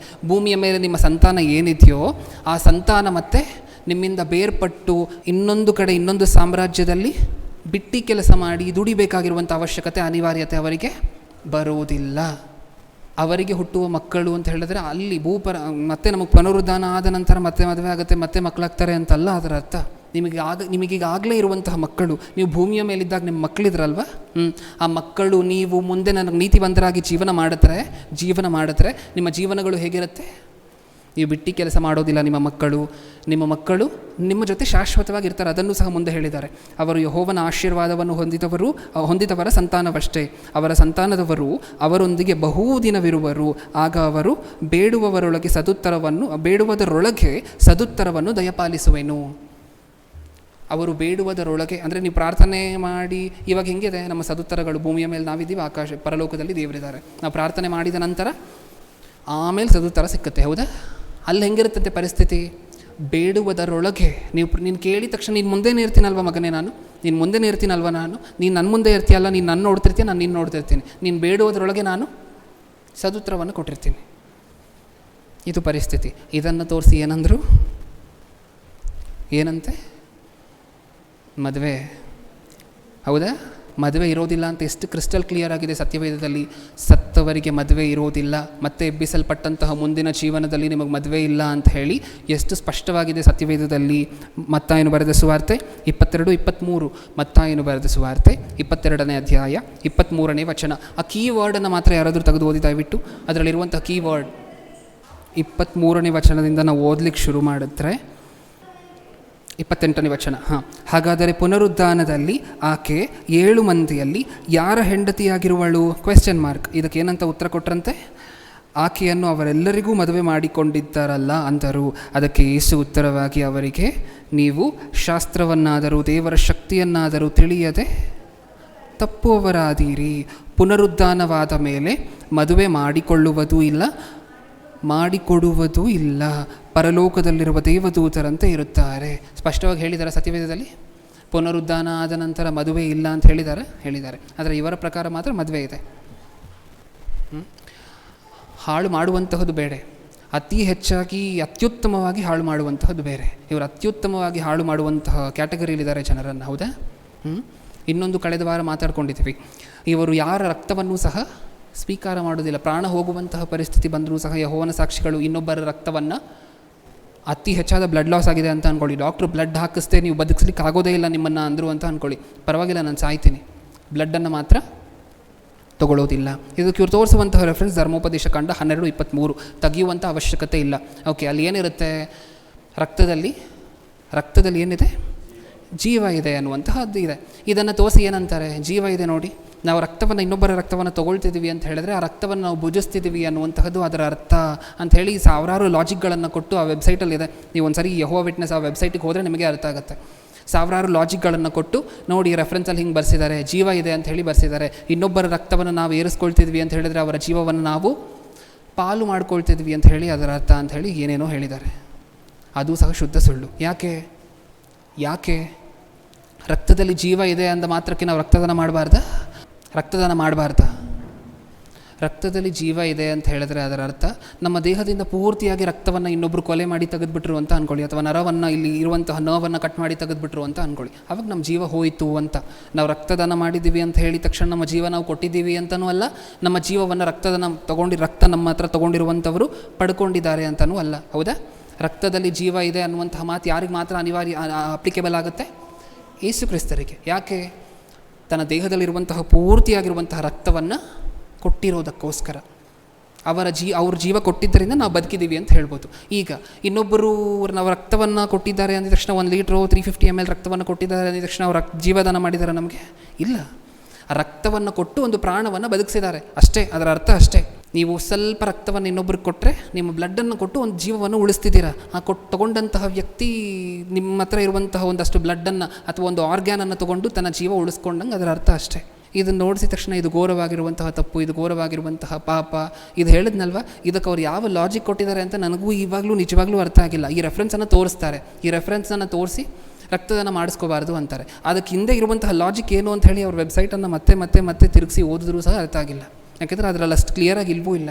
ನೆಕ್ಸ್ಟ್ ಕೊನೆಯದು ರೊಟ್ಟಿ ದ್ರಾಕ್ಷಾರಸದ ಬಗ್ಗೆ 2 ನಿಮಿಷ ಮುಗಿಸ್ಕೊಳ್ಳೋಣ. ಓಕೆ, ರೊಟ್ಟಿ ದ್ರಾಕ್ಷಾರಸದ ಬಗ್ಗೆ ಅವ್ರಿಗಿರುವಂಥ ಒಪಿನಿಯನ್ ಏನು ಅಂತ ಹೇಳಿದ್ರೆ, ರೊಟ್ಟಿ ದ್ರಾಕ್ಷಾರಸದಲ್ಲಿ ಎಲ್ಲರೂ ಕೈ ಹಾಕೋದಿಲ್ಲ. ಯಾರು ಮಾತ್ರ ಕೈ ಹಾಕ್ತಾರೆ? ಅನಾಯಿಂಟೆಡ್ ಕ್ಲಾಸ್, 1,44,000 ಜನ ಪರಲೋಕಕ್ಕೆ ಹೋಗಬೇಕು ಅಂತ ಯಾರ್ಯಾರಿಗೆ ಆಸೆ ಇದೆಯೋ, ಯೆಹೋವ ವಿಟ್ನೆಸ್ ಅವರು 100 ಜನ ಇದ್ದಾರೆ ಅಂತ ಅಂದ್ಕೊಳ್ಳಿ. ಒಂದು ಸಭಾ ಮಂದಿರದಲ್ಲಿ 100 ಜನ ಕೂಡಿದ್ದಾರೆ. ಈ 100 ಜನದಲ್ಲಿ 25 ಜನರಿಗೆ ಮಾತ್ರ 1,44,000 ಜನರಲ್ಲಿ ಸೇರಬೇಕು ಅಂತ ಆಸೆ ಇದ್ದರೆ, ಆ ರೊಟ್ಟಿ ದ್ರಾಕ್ಷಾರಸ ನೀವು ಎಲ್ಲರ ಮುಂದೆ ತೊಗೊಂಡು ಬಂದರೂ ಸಹ, ಆ ಪಾತ್ರೆಯನ್ನು ಹಿಡ್ಕೊಂಡು ಬಂದರೂ ಸಹ, ಇನ್ನು 75 ಮೆಂಬರ್ಸ್ ಅದರಲ್ಲಿ ಪಾಲ್ಗೊಳ್ಳೋದಿಲ್ಲ. ಇವರೆಲ್ಲ ಭೂಪರದೇಶಿಯಲ್ಲಿರಬೇಕು ಅಂತ ಆಸೆ ಪಟ್ಟವರು. ಆ 25 ಜನ ಮಾತ್ರ ಅದಕ್ಕೆ ಕೈ ಹಾಕ್ತಾರೆ. ಹಾಗಾದರೆ ನೀವು ಹೋಗಿ ಏನಕ್ಕೋಸ್ಕರ ಕೂತ್ಕೊಳ್ಳುವಂತಹದ್ದು? ಆ 75 ಮೆಂಬರ್ಸನ್ನು ನೀವು ಪ್ರಶ್ನೆ ಕೇಳಿ, ಇವರು 75 ಮೆಂಬರ್ಸ್ ಯಾರು? ಹೌದಾ? ಇವರು ರೊಟ್ಟಿ ಕಾರ್ಯಕ್ರಮದಲ್ಲಿ ಕೈ ಹಾಕಿಲ್ಲ. ಅವರನ್ನು ನೀವು ಪ್ರಶ್ನೆ ಕೇಳಿ, ನೀವು ಏನಕ್ಕೋಸ್ಕರ ಹೋಗಿ ಕೂತ್ಕೋತೀರಾ ಬ್ರದರಲ್ಲಿ, ಮತ್ತೆ ಕೈ ಹಾಕೋದಿಲ್ಲ ಅಲ್ವ? ಹಿಂಗೂ ಅವ್ರು 25 ಜನ ಮಾತ್ರ ಅಲ್ವ ಕೈ ಹಾಕುವಂತಹದ್ದು, ನೀವು ಏನಕ್ಕೋಸ್ಕರ ಹೋಗಿ ಕೂತ್ಕೋತೀರಾ ಅಂತ ಹೇಳಿದ್ರೆ ರೆಫರೆನ್ಸನ್ನು ತೋರಿಸ್ತಾರೆ. ದ್ರಾಕ್ಷಾರಸ ರೊಟ್ಟಿ ಕಾರ್ಯಕ್ರಮದಲ್ಲಿ ಪಾಲ್ಗೊಳ್ಬೇಕು ಅಂತ ಬರ್ಸಿದಾರಲ್ವ, ಪಾಲ್ಗೊಳ್ಬೇಕು ಅಂತ ಬರ್ಸಿದಾರಲ್ವ. ಇದು ನಾನು ಹೇಳ್ತಿರುವಂತಹದ್ದಲ್ಲ, ಅವರ ಆಚರಣೆಯನ್ನು ನಿಮ್ಮ ಮುಂದೆ ಇಡ್ತಿದ್ದೀನಿ. ಪಾಲ್ಗೊಳ್ಬೇಕು ಅಂತ ಬರ್ಸಿದಾರಲ್ವ, ನಾವು ಪಾಲ್ಗೊಳ್ತಿದ್ದೀವಿ, ಕೈ ಮಾತ್ರ ಹಾಕ್ತಿಲ್ಲ. ಇದಾ ಅದಕ್ಕೆ ಅರ್ಥ? ಪಾಲ್ಗೊಳ್ಬೇಕು ಅಂದರೆ ಇದಾ ಅರ್ಥ? ನಾವು ಪಾಲ್ಗೊಳ್ತಿದ್ದೀವಿ. ಬೈಬಲಲ್ಲಿರುವಂತಹ ಯಾವ ಆಜ್ಞೆನೂ ನಾವು ಮೀರೋದಿಲ್ಲ ಬ್ರದರ್. ಪಾಲ್ಗೊಳ್ಬೇಕು ಅಂತ ಸತ್ಯವೇದದಲ್ಲಿ ಬರ್ಸಿದ್ದಾರೆ, ನಾವು ಪಾಲ್ಗೊಳ್ತೀವಿ. ಆದರೆ ಕೈ ಹಾಕಿ ತೊಗೊಂಡು ತಿನ್ನೋದಿಲ್ಲ ಅಷ್ಟೇ. ಅವ್ರು ಯಾರು ಬೇಕೋ, ಯಾರ್ಯಾರು 1,44,000 ಜನ ಸೇರಬೇಕೋ ಅವ್ರು ಮಾತ್ರ ತಿಂತಾರೆ, ಕುಡಿತಾರೆ. ಇನ್ನೊಂದು ವಿಚಾರ ಗೊತ್ತಾ? ವರ್ಷಕ್ಕೆ ಒಂದೇ ಸರಿ ತಗೊಳ್ಳುವಂತಹದ್ದು ಏನನ್ನು? ರೊಟ್ಟಿ ಕಾರ್ಯಕ್ರಮವನ್ನು ಇವರು ನಡೆಸ್ಕೊಡುವಂತಹದ್ದು ಎಷ್ಟು ದಿನಕ್ಕೊಂದು ಸಾರಿ? ವರ್ಷಕ್ಕೆ ಒಂದೇ ಸರಿ. ಹೌದಾ? ವಾರ ತೊಗೊಂಡ್ರೂ ನಮಗೆ ನೆನಪು, ಈ ವಾರ ತೊಗೊಂಡಿದ್ವಿ ಅಂತ ಅಂದ್ಕೊಳ್ಳಿ ಪ್ರಿಯರೇ. ಮಂಡೇ ನೆನಪಿರುತ್ತಾ ನಾವು ತೊಗೊಂಡಿರುವಂತಹದ್ದು? ನಮಗೆ ಟ್ಯೂಸ್ಡೇ ನೆನಪಿರುತ್ತಾ? ರೊಟ್ಟಿ ಕಾರ್ಯಕ್ರಮದಲ್ಲಿ ಕೈ ಹಾಕಿದ್ದೆ ಇದೆಲ್ಲ ನೆನಪಿರುತ್ತಾ? ಇಲ್ಲ. ವಾರಕ್ಕೆ ಒಂದು ಸರಿ ತೊಗೊಂಡ್ರೇ ನಮಗೆ ನೆನಪಿರ್ತಿಲ್ಲ. ವರ್ಷಕ್ಕೊಂದು ಸಾರಿ. ಸತ್ಯವೇದಕ್ಕೆ ತದ್ವಿರುದ್ಧವಾಗಿರುವಂಥ ಆಚರಣೆ. ನೀವು ನೆನಪಿಸ್ಕೋಬೇಕು ಅಂತಲೇ ಯೇಸು ಕ್ರಿಸ್ತರು ಕೊಟ್ಟಿದ್ದಾರೆ. ನೀವು ಅದು ಹೇಗೆ ನಮ್ಮ ನೆನಪಿಗೆ ಬರ್ತಿರೋ ನೋಡನ್ನು ವರ್ಷಕ್ಕೆ ಒಂದೇ ಸಾರಿ ಕೈ ಹಾಕುವಂತಹದ್ದು ಅಂತ ಹೇಳಿ ಅಪವಾದಿ ಇವರ ಮನಸ್ಸಲ್ಲಿ ಬುದ್ಧಿಯನ್ನು ಹುಟ್ಟಿಸಿದೆ. ಹೌದಾ? ಸತ್ಯವೇದದಲ್ಲಿ ಅಪೊಸ್ತಲರೆಲ್ಲ ಯಾವಾಗ ತೊಗೊಳ್ತಿದ್ರಂತೆ? ಪ್ರತಿ ವಾರನೂ ಸಹ, ವಾರದ ಮೊದಲನೇ ದಿನ. ಸತ್ಯವೇದದಲ್ಲಿ ಸ್ಪಷ್ಟವಾಗಿ ಬರ್ಸಿದ್ದಾರೆ. ಮತ್ತು ನಾವು ವರ್ಷಕ್ಕೆ ಒಂದು ಸಾರಿ ತೊಗೊಳ್ತಿದ್ದೀವಿ ಅಂದರೆ ಅಪೊಸ್ತಲರಿಗಿಂತ ಸ್ಟ್ರಾಂಗ. ಅವರು ಮರ್ತೋಗ್ತಿತ್ತು ಬ್ರದರ್, ಅದಕ್ಕೆ ಅವ್ರು ವಾರಕ್ಕೆ ಒಂದು ಸಾರಿ ತೊಗೊಳ್ತಿದ್ರು. ನಮಗೆ ನೆನಪಿರುತ್ತೆ ನಾವು ವರ್ಷಕ್ಕೆ ಒಂದು ಸಾರಿ ತೊಗೊಳ್ತಿದ್ದೀವಿ ಅನ್ನೋಕ್ಕೆ. ಇದಿಷ್ಟೂ ಸಹ ನಿಮ್ಮ ಮುಂದೆ ಇಟ್ಟಿರುವಂತಹದ್ದಾಗಿದೆ. 3 ಭಾಗಗಳಲ್ಲಿ ನಾವೇನು ಆಲೋಚನೆ ಮಾಡಿದ್ದೀವಿ. ಪ್ರಥಮ ಭಾಗದಲ್ಲಿ ಈ ಯೆಹೋವನ ಸಾಕ್ಷಿಗಳು ಹೇಗೆ ಉತ್ಪತ್ತಿ ಆಯಿತು, ಅದನ್ನು ಪ್ರಾರಂಭ ಮಾಡಿದವರು ಯಾರು ಅನ್ನುವಂಥದ್ದನ್ನು ಆಲೋಚನೆ ಮಾಡಿದ್ದೀವಿ. 2ನೇ ಭಾಗದಲ್ಲಿ ಒಂದು 3 ಸಿದ್ಧಾಂತಗಳ ಬಗ್ಗೆ ಮಾತಾಡಿದ್ದೀವಿ. 3ನೇ ಭಾಗದಲ್ಲಿ ಪೂರ್ತಿಯಾಗಿ ಮಾತಾಡಿ ಮುಗಿಸಿದ್ದೀವಿ. ಏನನ್ನಿಸ್ತು ಇದನ್ನು ನೋಡಿದಾಗ? ನಾವು ಕಲಿಬೇಕು, ಯಾರಾದರೂ ತಪ್ಪಾಗಿ ಮಾತಾಡ್ತಿದ್ರೆ ನಿಲ್ಲಿಸಬೇಕು ಅಂತ ಅನ್ನಿಸ್ತಾ? ಇಲ್ಲಾಂದರೆ ಪ್ರೀತಿ ಮಾಡಬೇಕು, ನಿಲ್ಲಿಸ್ಬಿಡ್ಬೇಕು, ಇದು ಇಲ್ಲಿಗೆ ಅಂತ ಅನ್ನಿಸ್ತಾ? ಅದಕ್ಕೆ ಆ ಕಮೆಂಟನ್ನು ಹಾಕಿ ಏನಕ್ಕೋಸ್ಕರ ಎಕ್ಸ್ಪ್ಲನೇಷನನ್ನು ಕೊಟ್ಟಿದ್ದು ಪ್ರಾರಂಭದ 20 ಮಿನಿಟ್ಸ್ ಅಂತ ಹೇಳಿದ್ರೆ ಅದಕ್ಕೋಸ್ಕರನೇ. ಇದು ಒಬ್ಬರ ಬಾಧ್ಯತೆ, ಇಬ್ಬರ ಬಾಧ್ಯತೆ ಅಲ್ವೇ ಅಲ್ಲ. ಬೋಧಕರ ಬಾಧ್ಯತೆ ಮಾತ್ರ ಅಲ್ವೇ ಅಲ್ಲ, ಸಂಘಕ್ಕೆ ಬರುವಂತಹ ಪ್ರತಿ ವಿಶ್ವಾಸಿಯ ಬಾಧ್ಯತೆಯೂ ಸಹ. ಎಷ್ಟು ಜನಕ್ಕೆ ಈಗಾಗಲೇ ಯೆಹೋವನ ಸಾಕ್ಷಿಗಳು ಅವರು ಎನ್ಕೌಂಟರ್ ಆಗಿದ್ದಾರೆ ಅಂದರೆ ನಿಮ್ಗೆ ಎಷ್ಟು ಜನ ಭೇಟಿ ಮಾಡಿದ್ದಾರೆ? ಕೈ ಎತ್ತಿ ಒಂದು ಸಾರಿ. ಯೆಹೋವನ ಸಾಕ್ಷಿಗಳು ಅವರು ಎಷ್ಟು ಜನಕ್ಕೆ ಈಗಾಗಲೇ ಬಂದು ಭೇಟಿ ಮಾಡಿದ್ದಾರೆ ನೋಡಿದ್ರೆ? ಒಂದೇ ಸಭೆಯಲ್ಲಿ 4 ಜನ ಸಿಕ್ಕಿದ್ರು. ಒಂದೇ ಸಭೆಯಲ್ಲಿ 4 ಜನ. ಒಂದು ವೇಳೆ ಈ 4 ಜನರು ಅವತ್ತೇ ಮಾರ್ಪಟ್ಟು ಹೋಗಿದ್ರು ಅಂತ ಅಂದ್ಕೊಳ್ಳಿ, ಯೆಹೋವನ ಸಾಕ್ಷಿಗಳ ಬೋಧನೆ ಕೇಳಿ. ಈ 4 ಜನ ಹೋಗಿ ಎಷ್ಟು ಜನರನ್ನು ಮಾರ್ಪಡಿಸಿದ್ರು? ಹೌದಾ? ಆ 40 ಜನ ಹೋಗಿ ಇನ್ನೂ ಎಷ್ಟು ಜನ ಮಾರ್ಪಡಿಸ್ತಿದ್ರು? ಅದಾಗಬಾರ್ದು ಅನ್ನುವಂಥ ಉದ್ದೇಶಕ್ಕೋಸ್ಕರನೇ ಈ ಬೋಧನೆಯನ್ನು ಕೇಳ್ತಿದ್ದೀವಿ, ಈ ಸಂದೇಶವನ್ನು ಆಲೋಚನೆ ಮಾಡಿ ನೋಡ್ತಿದ್ದೀವಿ. ಇವರು ಯೇಸು ಕ್ರಿಸ್ತರನ್ನು ಕಡೆಗಣಿಸುವಂತಹ ಪ್ರಯತ್ನ ಮಾಡ್ತಿದ್ದಾರೆ, ಪರಿಶುದ್ಧಾತ್ಮ ದೇವರನ್ನು ಕಡೆಗಣಿಸುವಂತಹ ಪ್ರಯತ್ನ ಮಾಡ್ತಿದ್ದಾರೆ. ಇವರು ಅನ್ನೋದಕ್ಕಿಂತ ಅಪವಾದಿಯ ಆಲೋಚನೆ ಅಂತ ಹೇಳಿದ್ರೆ ತಪ್ಪಾಗೋದಿಲ್ಲ. ಏಕೆಂದರೆ ಅಪವಾದಿಗೆ ಬೇಕಾಗಿರುವಂತಹದ್ದು ಅಷ್ಟೇ ಅಲ್ವಾ? ಯೇಸು ಕ್ರಿಸ್ತರನ್ನು ಹೆಂಗಾದರೂ ಮಾಡಿ ಇಳಿಸ್ಬೇಕು, ಪರಿಶುದ್ಧಾತ್ಮ ದೇವರನ್ನು ಇಳಿಸ್ಬೇಕು, ಸತ್ತ ನಂತರ ಶಿಕ್ಷೆ ಇಲ್ಲ ಅಂತ ಗೊತ್ತು ಮಾಡಬೇಕು ಜನರಿಗೆ. ಈ ಸಂಘವನ್ನು ಕಟ್ಟಲಿಕ್ಕೆ, ಕ್ರಿಸ್ತನ ಸಂಘವನ್ನು ಭೂಮಿಯ ಮೇಲೆ ಸ್ಥಾಪನೆ ಮಾಡಲಿಕ್ಕೆ ತುಂಬ ಕಷ್ಟಪಟ್ಟಿದ್ದಾರೆ ಯೇಸು ಕ್ರಿಸ್ತರು. ಅದಕ್ಕೋಸ್ಕರ ಯೇಸು ಕ್ರಿಸ್ತರು ಪಡೆದೇ ಇರುವಂತಹ ಶ್ರಮ ಇಲ್ಲ, ಪಡೆದೇ ಇರುವಂತಹ ಬಾಧೆ ಇಲ್ಲ, ಹೊಡೆಸ್ಕೊಳ್ದೇ ಇರುವಂತಹ ಚಾಟಿ ಏಟುಗಳಿಲ್ಲ. ಯಾವ್ಯಾವ ಆ್ಯಂಗಲಲ್ಲಿ ಬೇಕೋ ಎಲ್ಲ ಆ್ಯಂಗಲಲ್ಲೂ ಹೊಡೆದಿದ್ದಾರೆ ಯೇಸು ಕ್ರಿಸ್ತರನ್ನು. ಯಾವುದರಲ್ಲಿ ಹೊಡೆದ್ರೆ ಅತಿ ಹೆಚ್ಚಾದ ನೋವಾಗುತ್ತೋ ಅದು ಎಲ್ಲ ಐಟಮನ್ನು ತೊಗೊಂಡು ಹೊಡೆದಿದ್ದಾರೆ ಯೇಸು ಕ್ರಿಸ್ತರನ್ನು. ನಮ್ಗೆ ಅರ್ಥ ಆಯಿತಾ? ಅದೆಲ್ಲ ಮಾಡಿದ್ರೆ ಈ ಸಂಘ ಸ್ಥಾಪನೆ ಆಗಿದೆ ಭೂಮಿಯ ಮೇಲೆ. ಈಗ ಪರಿಶುದ್ಧಾತ್ಮ ದೇವರು, ಈಗಾಗಲೇ ಹೇಳಿದ್ದೀನಿ, 2000 ವರ್ಷ ಆಯಿತು. ಅವರು ಪಡೆದೇ ಇರುವಂಥ ಕಷ್ಟ ಇಲ್ಲ, ಅವ್ರು ನೋಡದೇ ಇರುವಂತಹ ತಪ್ಪಿಲ್ಲ ತಮ್ಮ ಕಣ್ಣಾರೆ ಭೂಮಿಯ ಮೇಲೆ ನಡೀತಿರುವಂತಹದ್ದು. ಇಂಥವರನ್ನೆಲ್ಲ ಕಡೆಗಣಿಸಿ, ಇಂಥವರನ್ನೆಲ್ಲ ಕೆಳಗೆ ತಂದು, ಇವರು ಹಿಂಗೆ, ಇವರು ದೇವರಲ್ಲ, ಇವರು ಮಿಕಾಯಿಲನ್ನು, ಪರಿಶುದ್ಧಾತ್ಮ ದೇವರನ್ನು, ಅದು ಇದು ಅಂತಂದರೆ ಸುಮ್ಮನೆ ಇದ್ದರೆ ಖಚಿತವಾಗೂ ನಾವು ಪರಲೋಕಕ್ಕೆ ಹೋಗೋದಿಲ್ಲ. ಕಣ್ಮುಚ್ಚಿ ಪ್ರಾರ್ಥನೆ ಮಾಡಿ ಮುಗಿಸ್ಕೊಳ್ಳೋಣ. ಪ್ರೀತಿಯುಳ್ಳ ಪರಲೋಕದಲ್ಲಿರುವ ನಮ್ಮ ತಂದೆ, ಒಂದು ಮಹೋನ್ನತವಾಗಿರುವಂಥ ದಿನವನ್ನು ಕೊಟ್ಟಿಗಾಗಿ ನಿಮಗೆ ಸ್ತೋತ್ರ ಅಪ್ಪ. ಹೌದು, ನಿಮ್ಮ ಅತ್ಯಮೂಲ್ಯವಾಗಿರುವಂತಹ ಮಾತುಗಳನ್ನು ಸತ್ಯವೇದದಿಂದ ಆಲೋಚನೆ ಮಾಡಿ ನೋಡಿದ್ದೀವಿ ಅಪ್ಪ. ನಿಮ್ಮ ಮಗನನ್ನು ಆಫ್ಟರ್ ಆಲ್ ಒಬ್ಬ ದೂತನಿಗೆ ಹೋಲಿಸ್ತಿರುವಂತಹದ್ದು. ತಂದೆ, ಇದನ್ನೆಲ್ಲ ನೋಡ್ಕೊಂಡು ಇಷ್ಟು ದಿನ ನಾವು ಸುಮ್ಮನೆ ಇದ್ವಿ ಅಂತ ಹೇಳಿದ್ರೆ ನಮ್ಮಷ್ಟು ದೊಡ್ಡ ತಪ್ಪಿತಸ್ಥರು, ಪಾಪಿಗಳು ಇನ್ನೊಬ್ಬರಿಲ್ಲ ಅಂತ ನಮಗೆ ಇವಾಗ ಅರ್ಥ ಆಗಿದೆ ಅಪ್ಪ. ಆಲೋಚನೆ ಮಾಡಿರುವಂತಹ ಪ್ರತಿಯೊಂದೊಂದು ಮಾತನ್ನೂ ಸಹ ಸದಾಕಾಲ ನಮ್ಮ ಆಲೋಚನೆಯಲ್ಲಿ ಹೃದಯಗಳಲ್ಲಿಟ್ಕೊಂಡು ಇದನ್ನು ಮೆಲುಕು ಹಾಕ್ತಾ, ಸದಾಕಾಲ ಮೂಢ ಜನರು ತಿಳಿಯದೆ ಮಾತಾಡುವಂತಹ ಈ ಮೂಢ ಜನರಿಗೆ ಉತ್ತರ ಕೊಡಲಿಕ್ಕೆ ರೆಡಿಯಾಗಿರುವಂತಹ ಮಕ್ಕಳಾಗಿ ಸದಾಕಾಲ ಈಗ ಆಲೋಚನೆ ಮಾಡಿರುವಂತಹ ಪ್ರತಿಯೊಂದೊಂದು ಮಾತುಗಳೂ ಸಹ ನಮ್ಮ ನಾಲಿಗೆಯ ತುದಿಯಲ್ಲಿರುವಂತೆ ಅದನ್ನು ನಾವು ಮೈಗೂಡಿಸಿಕೊಳ್ಳುವಂತಹ ಮಕ್ಕಳನ್ನಾಗಿ ನಮ್ಮನ್ನು ಮಾರ್ಪಡಿಸಿ, ಕೇಳಿರುವಂತಹ ಪ್ರತಿಯೊಬ್ಬೊಬ್ಬರನ್ನು ಆತ್ಮಕ್ಕೆ ಸಂಬಂಧಪಟ್ಟ ಆಶೀರ್ವಾದಗಳಿಂದ ಆಶೀರ್ವದಿಸಿ ಅನ್ನುವಂಥ ಕೋರಿಕೆ ನಿಮ್ಮ ಮುಂದೆ ಇಡ್ತಾ, ಹಾಗೆ ಗುಲ್ಬರ್ಗದಲ್ಲಿ ನಡೆದಿರುವಂತಹ ಮೀಟಿಂಗನ್ನು, ಪ್ರಾರ್ಥನೆ ಕೂಟವನ್ನು ನೆನಪಿಸ್ಕೊಳ್ಳಿ ಅನ್ನುವಂಥ ಕೋರಿಕೆ ನಿಮ್ಮ ಮುಂದೆ ಇಡ್ತಾ, ನನ್ನ ಪ್ರಾರ್ಥನೆ ಯೇಸು ಕ್ರಿಸ್ತರ ನಾಮದಲ್ಲಿ ಸಮರ್ಪಿಸಿ ಬೇಡಿಕೊಳ್ಳುತ್ತಿದ್ದೇನೆ. ಪರಲೋಕದಲ್ಲಿರುವ ನಮ್ಮ ತಂದೆಯೇ, ಆಮೆನ್.